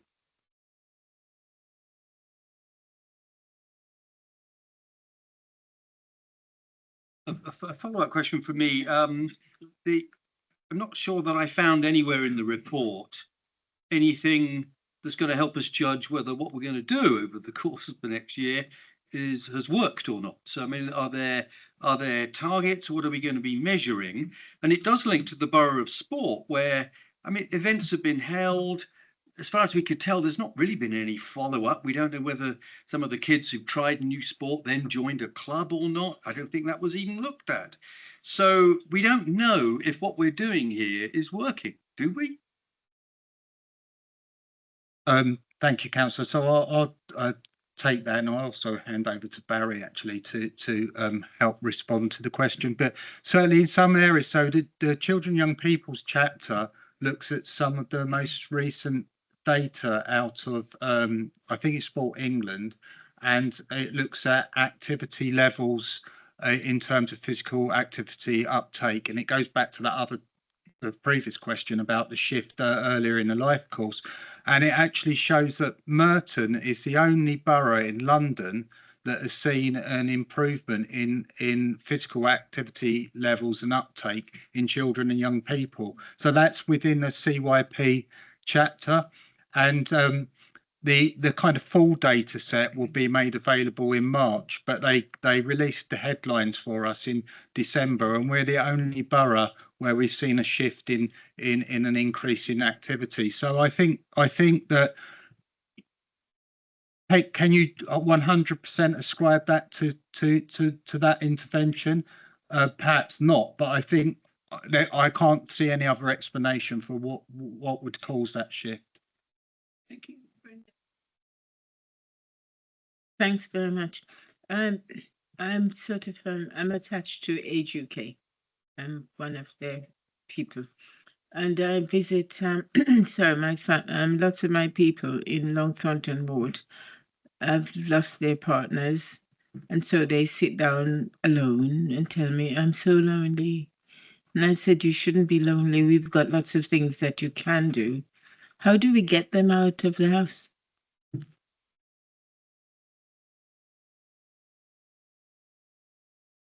Well, I think the report does describe a number of activities for older people. I'm happy to sort of meet with you to sort of discuss that further. But I think that there's a kind of whole suite of offers. The report points to accessibility being one of them. So I think that if we could kind of utilise the community centres and the offers that we do have in place through interventions like the Borough of Sport, but also there's kind of that wider engagement from faith organisations and wider, which I think would help with that. That it's not that they don't know what's happening, but in fact, it seems as if psychologically they're not engaging at all, or they don't know how to, no matter how you tell them. Because I take lots of booklets, everything in, and speak to their family, but they still don't want to go out.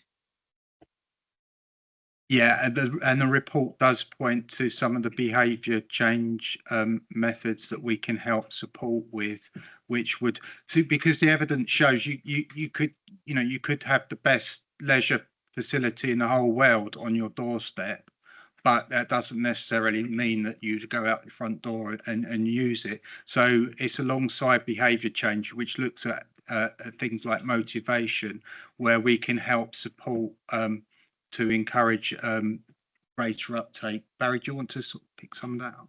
Yeah, just to come in there, I mean, we know that the benefits of being physically active affect us positively, both our physical health and our mental health, but also the social side, and there's huge benefits from that. And as part of the approach that we've taken across the system, thinking about the grants that go to the voluntary and community sector, whether that's Civic Pride or Borough Sport grants, but there's also some really good case studies on the brilliant work of Age UK and Wimbledon Guild on Merton Moves. So that's a 6-week programme of where an individual gets supported into an activity to overcome that barrier of can I do it on my own, and that confidence to step over that threshold. So again, that hand holding is based on evidence, and it really does make a difference, and that's why we're seeing some really good outcomes from working in partnership with the voluntary and community sector.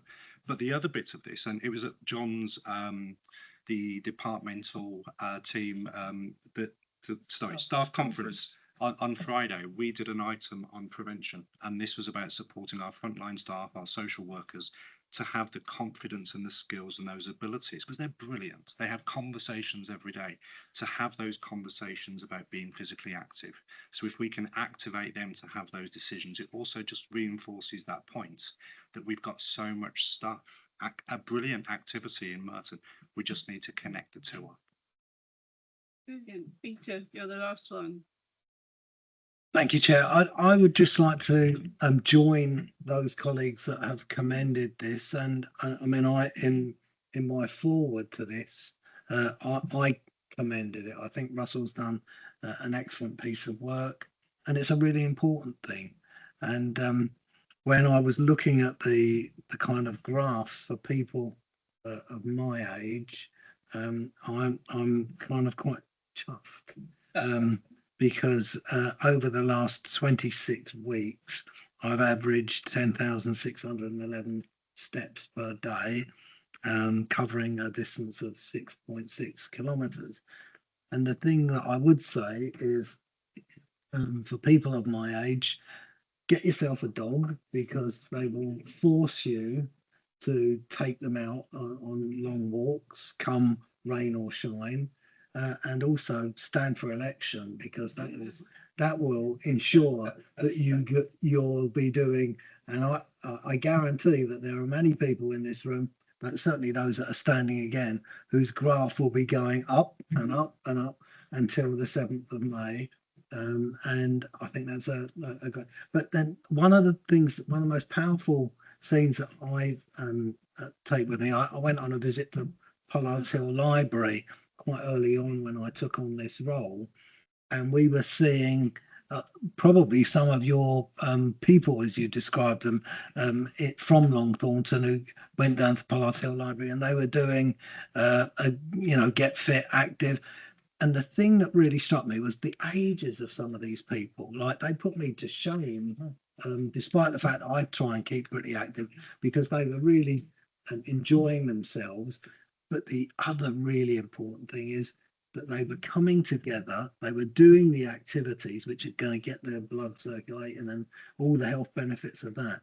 But they were coming and meeting people and ending the isolation that can often occur when people lose a partner when they're in their later years, and afterwards you see them going off to have a coffee and maybe even arranging to go and walk on Mitcham Common the next day before they go back next week to do their exercise. So I think there are lots of things going on, and the Borough of Sport has encouraged more people to get active, and we all should be encouraging them wherever we can, and I constantly push that message.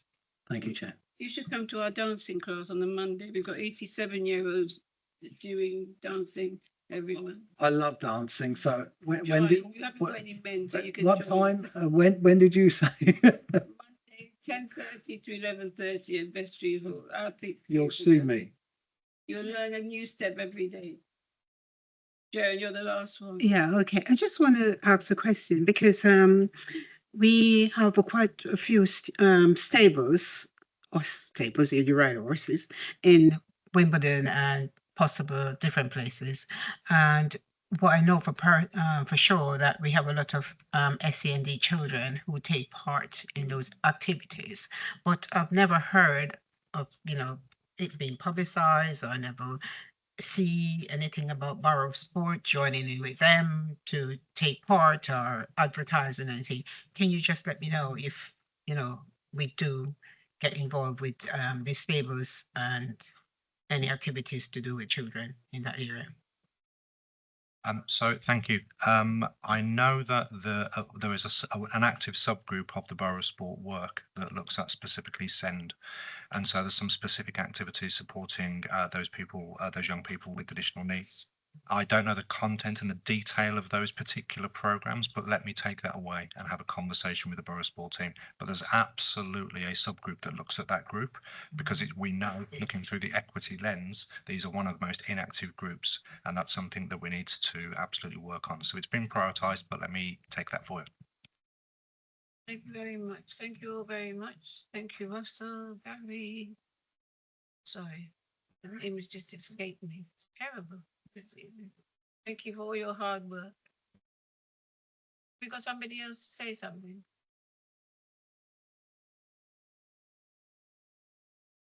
You got to say something? Have we not been You in on the agenda? Yeah. Mental health. Yeah, we're not doing mental health. It's a public health, I'm saying. Oh, sorry, I thought you meant at the Yeah, no, mental health, yes. It's a public. And your report, yeah, but I'm just thanking them because they've finished. So Mental health is the next one. Okay. So thank you very much. I love the book. And I meant to say font, really, not yes, it's really nice and very happy with it. Right, we're to mental health now. Thank you, Chair. My name is Graham Terry. I'm the Director of Mental Health for Adult Social Care, and I've got other report authors with me here tonight in terms of Barry Corsa, who's written the ComHAD section of the report, Shane Finn, who's the Clinical Manager for the Mental Health Trust, and Preya, who we worked with very closely during the ending of the Section 75, and Shane particularly since. So there's quite a good organisational memory in the room that we can hopefully between us answer your questions. I don't intend to go through the slides. You've had the slides, and hopefully those have been interesting. I'll just quickly say the report has 3 sections to it. There's what have we done since the Section 75 is the first part of it. The second is on the co-occurring mental health, alcohols and drugs that we have. Barry Ted is online, who also contributed to that, and Jennifer Lewis Anthony is online, who's also the head of mental health social work. So between us, hopefully we can answer your questions. And then the third part of this sort of item is the mental health reform bill of 2025, and Shane will take us through any questions on that and just summarise it really in a minute. Which is quite a challenge. In terms of the Section 75, I think we did a lot of work in the lead up to it in terms of preparing for the end of it.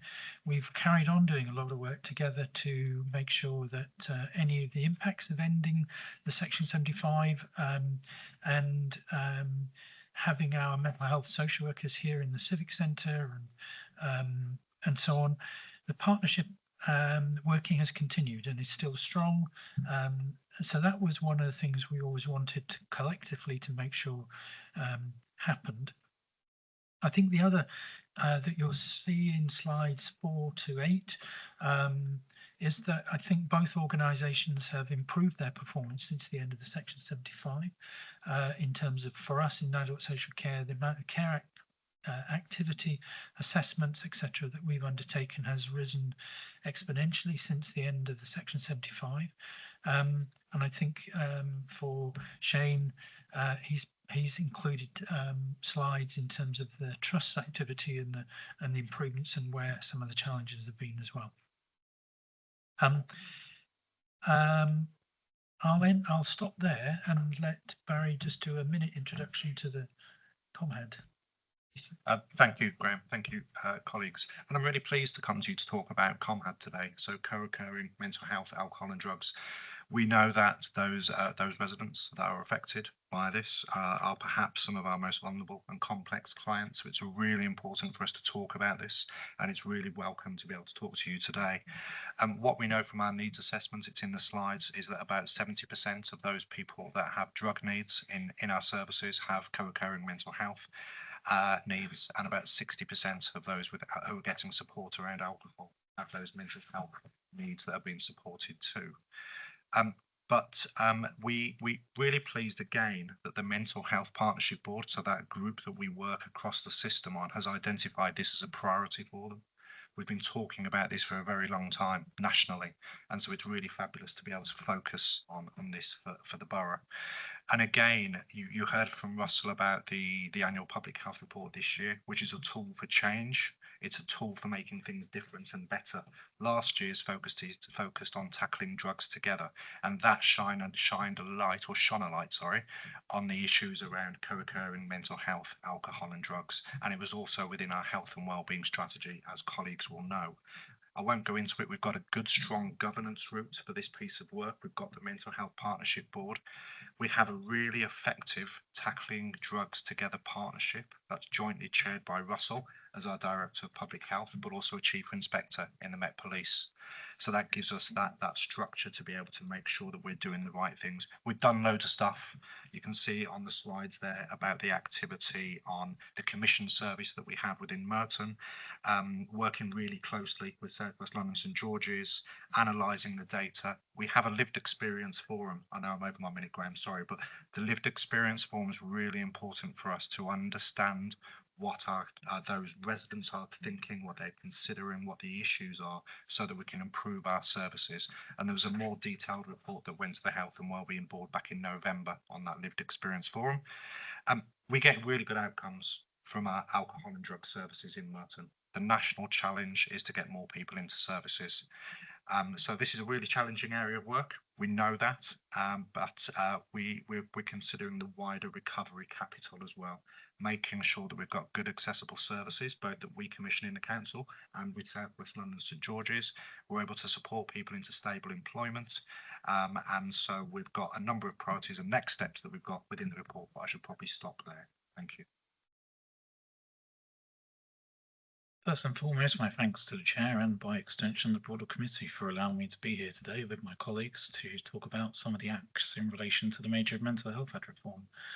Obviously the slides go into notable detail in terms of some of the key parameters around this, but it's a very fresh piece of legislation. It was given royal assent in the month of December, just passed, and so that's going to now impact on a national scale how we actually deliver mental health services across all of the nation, including Merton, and that will have some key impacts in terms of how we interlink with multiple agency groups and people at the very heart of the care that we wish to aspire to provide. So in terms of actually some of those impacts that you can expect to see over the upcoming months and even years would be the level of involvement around patient care and actually having more advocacy and autonomy in relation to nominated persons and replacing nearest relatives. There's going to be refined detention criteria for sections under the Mental Health Act to ensure that there are significant evidence of risk before detaining people in that process. You have rights-based principle as well, emphasising choice, advanced directives, and the ability to actually decide how care is delivered prior to engagement with mental health services or during. We're anticipating equity impacts around this as well, so we're hoping to reduce disparities in detention rates, particularly in relation to ethnic minority groups as well, which are disproportionately affected by some of those practices. By extension, that will also impact on the culturally sensitive practice within service, having a more equitable and understandable approach in how we actually deliver care to a whole diverse range of population as opposed to just pockets of services that are deliverable within Merton. There's also going to be impacts in relation to safeguards for vulnerable groups, particularly protections relating to people with learning disabilities such as autism, and the correct methods and processes in which we will actually support people with learning disability needs, and having a clear understanding of risk and crisis support processes as part of this change within community to ensure that we have adequate support for the prevention of mental health relapse as well as sustaining mental health improvement.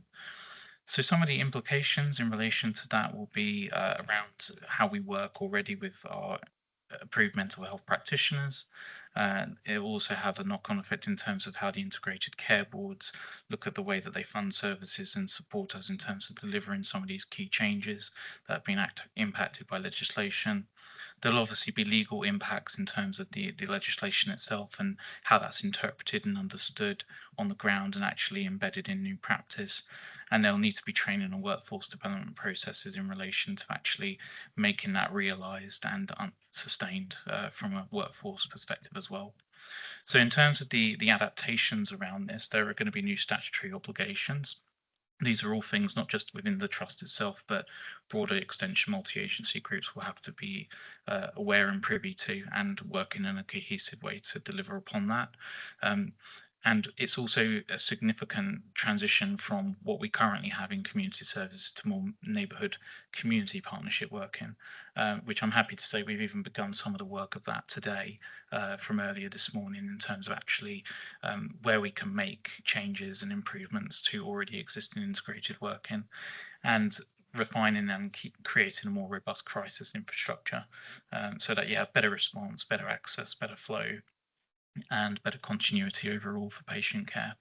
So it's very fresh, it's very new, and we anticipate that there'll be much more information in the months and years to come. We are taking a longitudinal view of this, and to fully encapsulate the change in the Mental Health Act, we're looking at around 10 years to fully go through that process.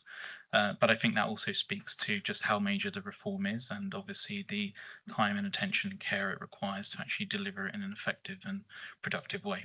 So thank you.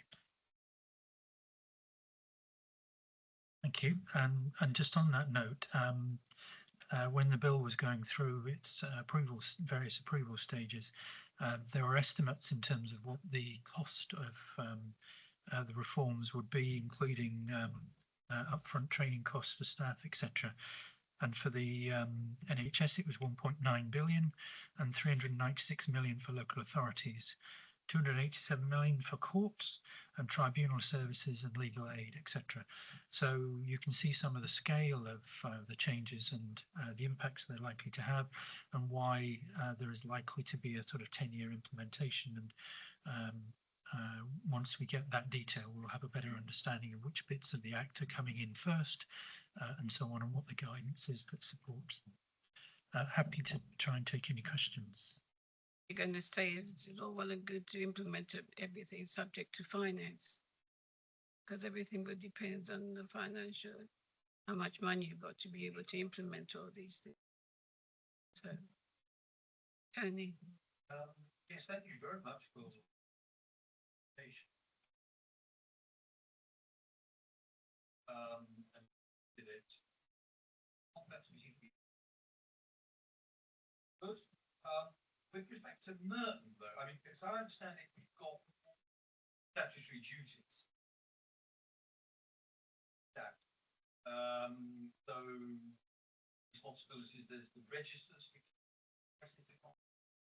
sorts out what are you doing to get it back together.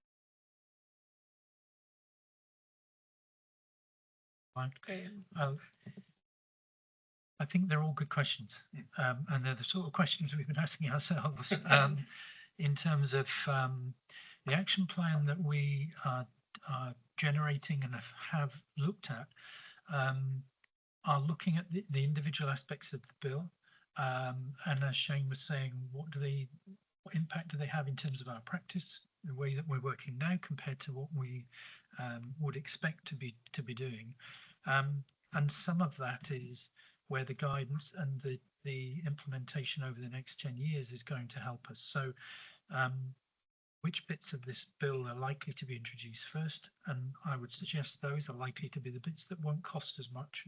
But the training and awareness of it is the first stage. So we have to do a lot of work in terms of, now that the bill has been signed off, we know exactly what's in it, is making our respective staff aware, and then being very clear about once the guidance is issued and the implementation plan is issued, how realistic that is in terms of us delivering it. But it's exactly the questions we've been trying to mull over. Yeah.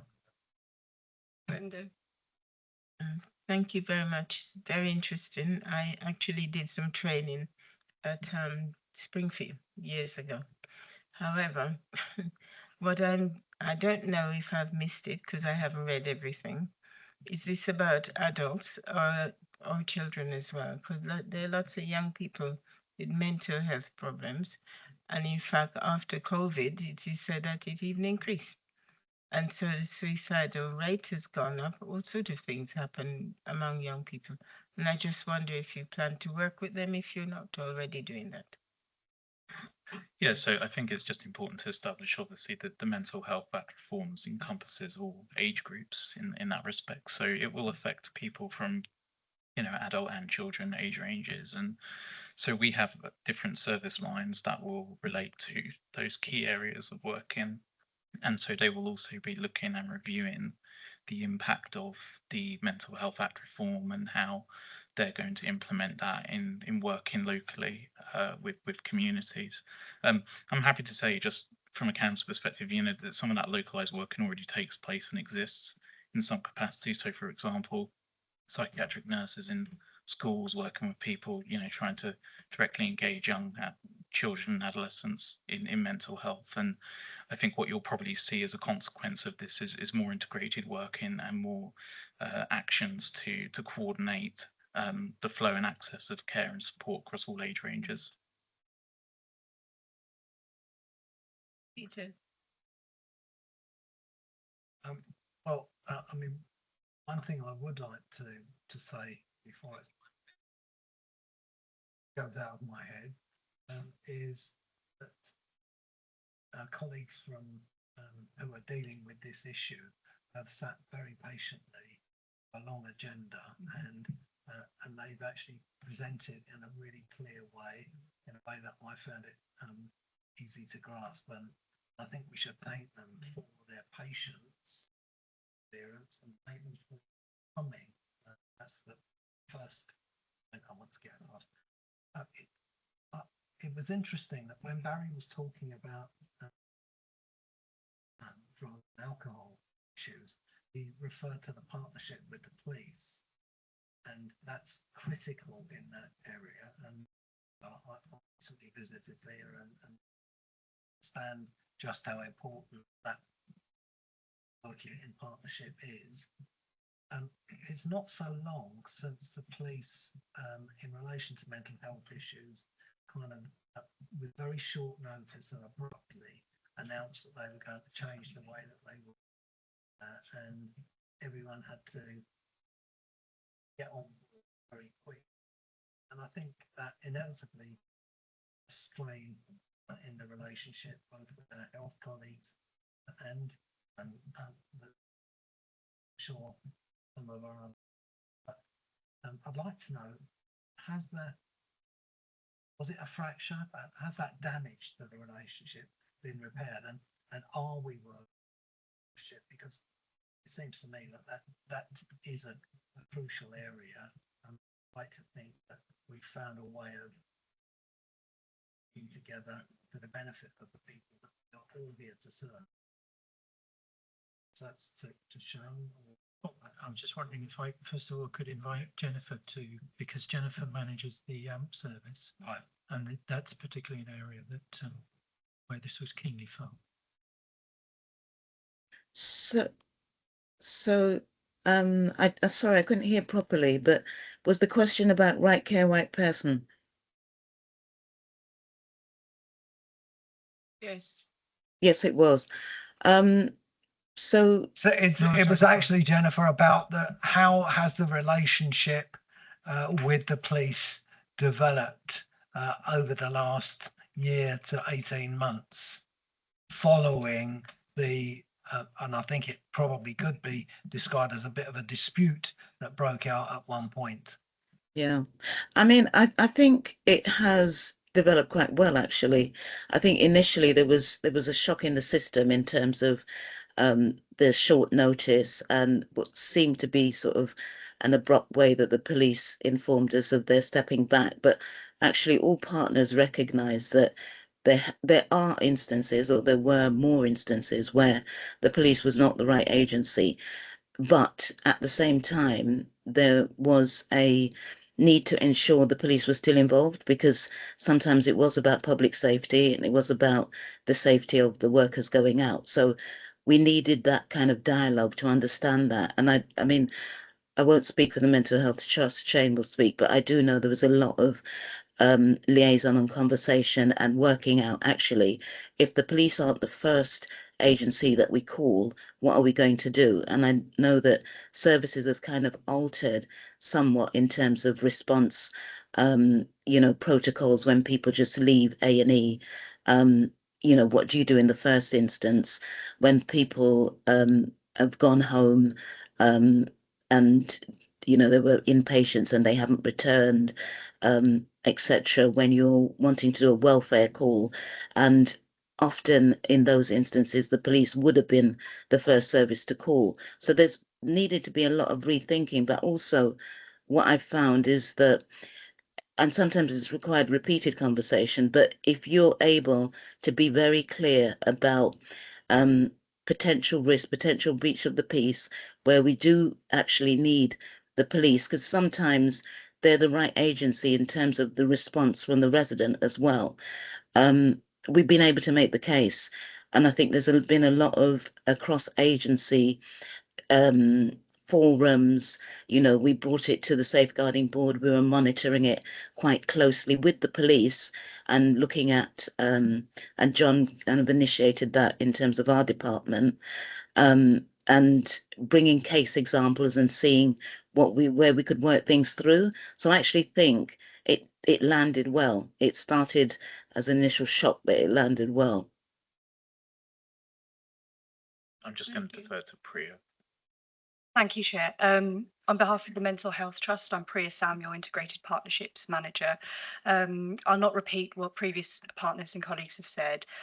To add to it, we have developed and will continue to develop working relationships with the Met Police, both at Southwest London level, from the Mental Health Trust perspective, and also at borough level with the Merton Superintendent.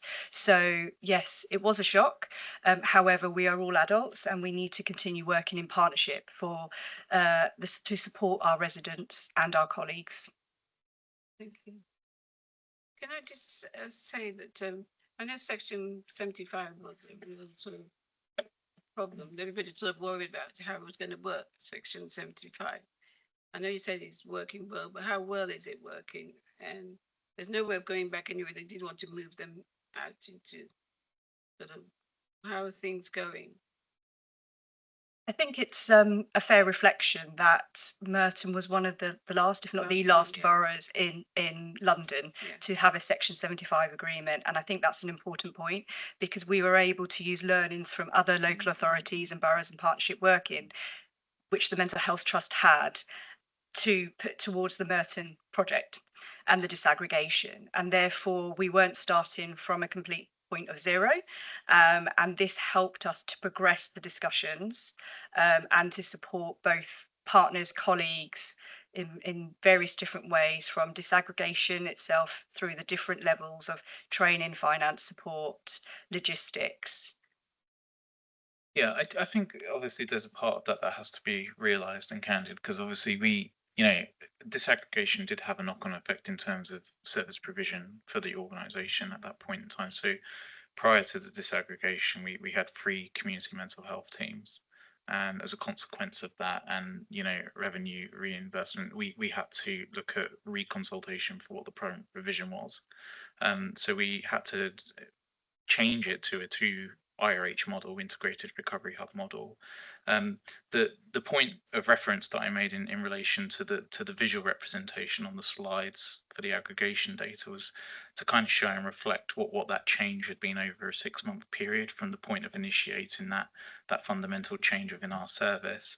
And generally speaking, for those particular 2 services that were impacted, there's been marginal gains and improvements in the overall service and delivery. So I wouldn't necessarily say that it's just intrinsically down to financial impact, but it's also other multifactorial considerations around service delivery, the systems that we embed, and also the type of leadership and clinical experience being offered to provide oversight and operation for the service. This is obviously going to be impacted further in a broader sense beyond the consultation because of the Mental Health Act reform, because that's going to completely change the way that we work and actually interact with the community and the multi-agency services. So this is something that we also have to consider. But I wouldn't say that on the face of it that there's been a massively disproportionate negative impact as a consequence of the change. And for intents and purposes, we've been able to sustain a level of care that we've been able to deliver. Good. John. For the local authority, as Graham mentioned earlier on, we've had a big improvement in our Care Act duties. So we're undertaking more than double the amount of Care Act assessments before, and the borough are providing a better service to our residents. So for us, it has been really positive, and our working relationship gets on very well. Graham and Shane and Barry from Public Health, they wrote the report together. you know, they work together. Our teams work together on the ground every day. Good to hear, because I know everybody's sort of worried about how it's going to pan out. It seems to be doing well on both sides, really. Thank you, Chair. Excuse me. I've got a question to you and Graham. It's about the data collection. You mentioned that one of the impacts is it's a better monitoring outcomes and culturally sensitive outcomes by ethnicity. Last year in January, we had at the Merton Health and Wellbeing Board, we had a news assessment from Eastern European communities. Will that include Eastern Europeans? Or when you mention the minority ethnics, will that just showcase the Black and Asian communities in the borough? Thank you. So we include a lot of different ethnic data groups and in our data sets, which is quite extensive and broad. It would include people from all regions really globally in terms of, you know, ethnically where they're from and what their state and circumstance is. And so that helps us to actually identify and understand the demographic of Merton in a way that allows us to make targeted actions and proposals in terms of how we distribute care and interventions. I know just with some of the broader work with Barry and others that, you know, we're talking with VCSE partners in terms of, you know, much more integrated work in with the voluntary sector about reaching key groups and organisations within Merton across different areas of society. So that will help us to tackle and engage people who may be disproportionately affected about access to mental health services in a more localized way that may not be readily accessible at, say, a hospital setting, for example. And just to add to that, if you recall at the previous scrutiny panel meeting, Terry Clark, at the end, is Terry still here? He's left, sorry. Gave a presentation on how we manage our performance and what data we hold in terms of what indicators we keep and so on. And one of the things that I know Jennifer and I are very keen to look at in terms of our Power BI information, so all this care activity, all the people who we serve, we gather that information in terms of different ethnic groups, etc., and who's represented, who's overrepresented, underrepresented in the way that we assess people, review people, support people. So likewise, part of the work of the partnership board is us sharing that information to see if there's a similarity across our interventions and where we can work better together to reach more people and deal with some of those inequities in terms of some of the services that we provide. I don't know, that's what. My question was more like, are you going to capture Eastern Europeans as a ethnicity, or they would be included still under white order and kind of disappear in the broad data?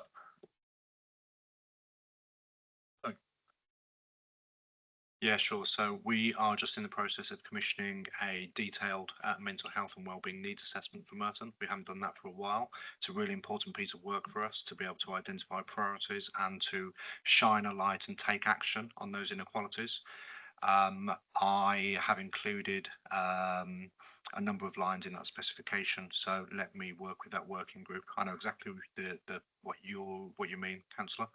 I remember that previous paper. The methodology of the mental health wellbeing needs assessment will be robust, and I can take that forward. I can just add a wee bit from an adult social care viewpoint. Adult social care has got very strict and very clear criteria about how we record data and the data that we capture.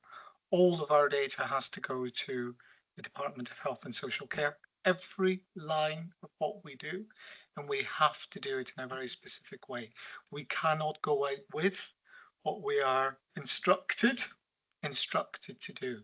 But those specific projects, as Barry have said, will look at what you've discussed.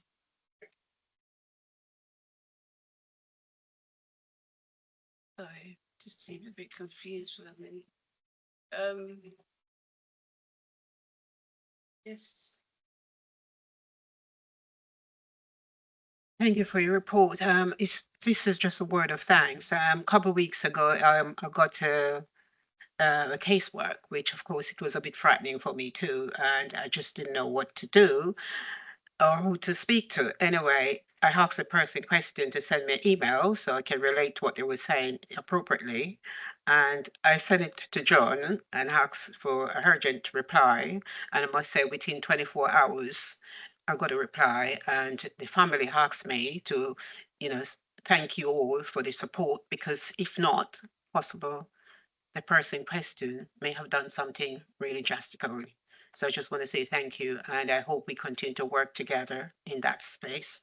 And also, I don't know how our GP works, because I think when someone go to their GP and said, well, I'm feeling suicidal, I'm feeling really down, I think something should be done, because this person was told that they haven't got an appointment until within a month or two. And within that time, anything could be done. So I just want to say thank you, John and the team, for taking this case forward. The thanks is to Shane and his team in the trust. They really responded very well. So the thanks goes to them. Yeah, Priya. I'll just thank you very much for those comments and that feedback. That wouldn't be possible without the partnership working between the local authority, the mental health trust, our voluntary community faith sector organisations as well. So I just wanted to acknowledge that. And in part, to answer your question, I think the trust has developed a more broader know who to turn to resource, which supports anyone but with signposting to mental health crisis support, be it through the mental health crisis line, signposting to the Sunshine Recovery Cafe and other resources. I would like to offer to share the resource with the committee and also to council officers to share more broadly across both council and your local communities. Thank you. I think Priya's outlined it quite evidently there, but I think it's just as by way of assurance, we have a multitude of access points for people in states of crisis and or distress. And I'm glad to hear that there was a positive outcome in the example outlaid initially, but obviously anyone going through that type of experience or distress, we obviously want to reach out to them and have that meaningful interaction to get them the support that they need. And we do that through a myriad of ways, through GPs, crisis services that have been expressed. And we even have our own trust organisation crisis line, which is a 24-hour line that people can contact at any time to speak to a mental health professional to help them get the right direction of need that they are.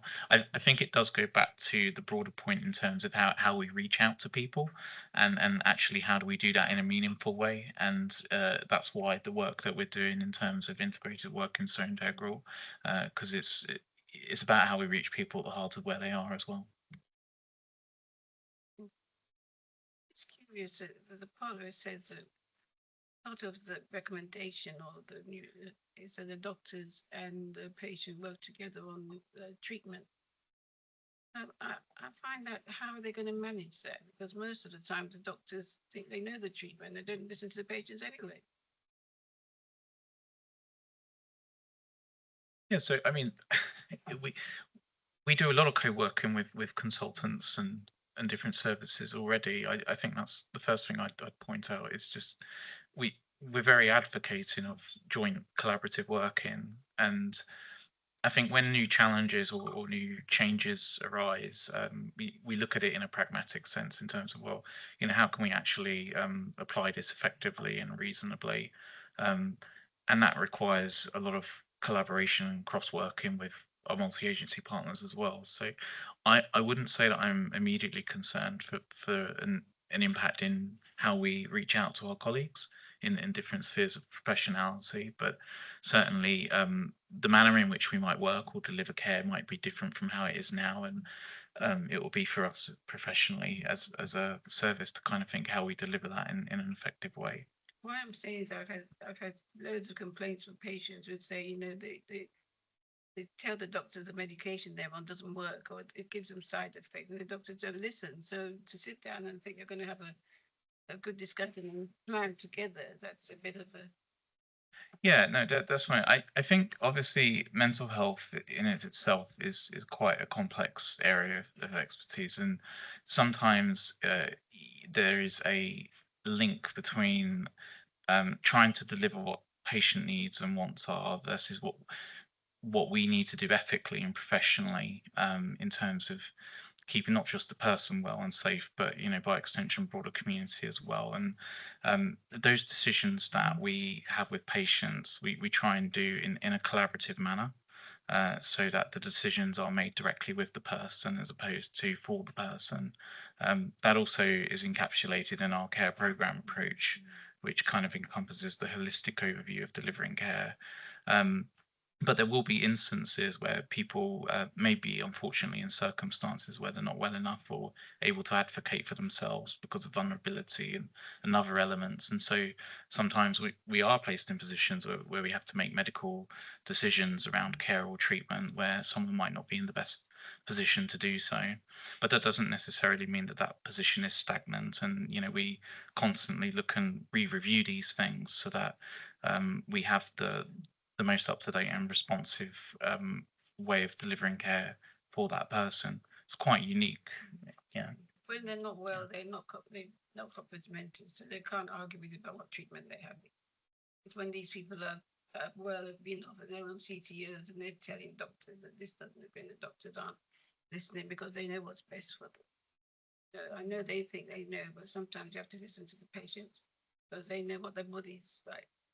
Some of them aren't at risk, some are, but some of these ones aren't at risk. That's what I want to know. I like to follow and see how interesting it's going to be. Yeah, absolutely. I think, certainly on the element of CTOs, community treatment orders, we have review periods for that detention criteria. So there's always a point and reference where we consider if that's appropriate to continue. And there is a legal framework and process for people to challenge that and appeal it. And, we'll support people through understanding how that process works and considering those factors of need.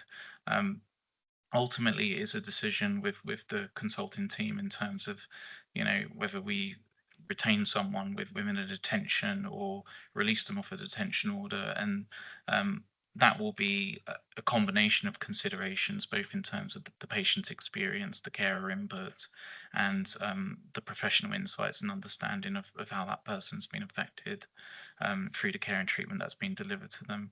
We do treat it on a case by case basis because everyone has a very unique and individual circumstance to how they go through that experience. And our standard and our approach is obviously offering people that individualized care so that the decisions that are being reached and consented on are the most reasonable proportionate that we can deliver.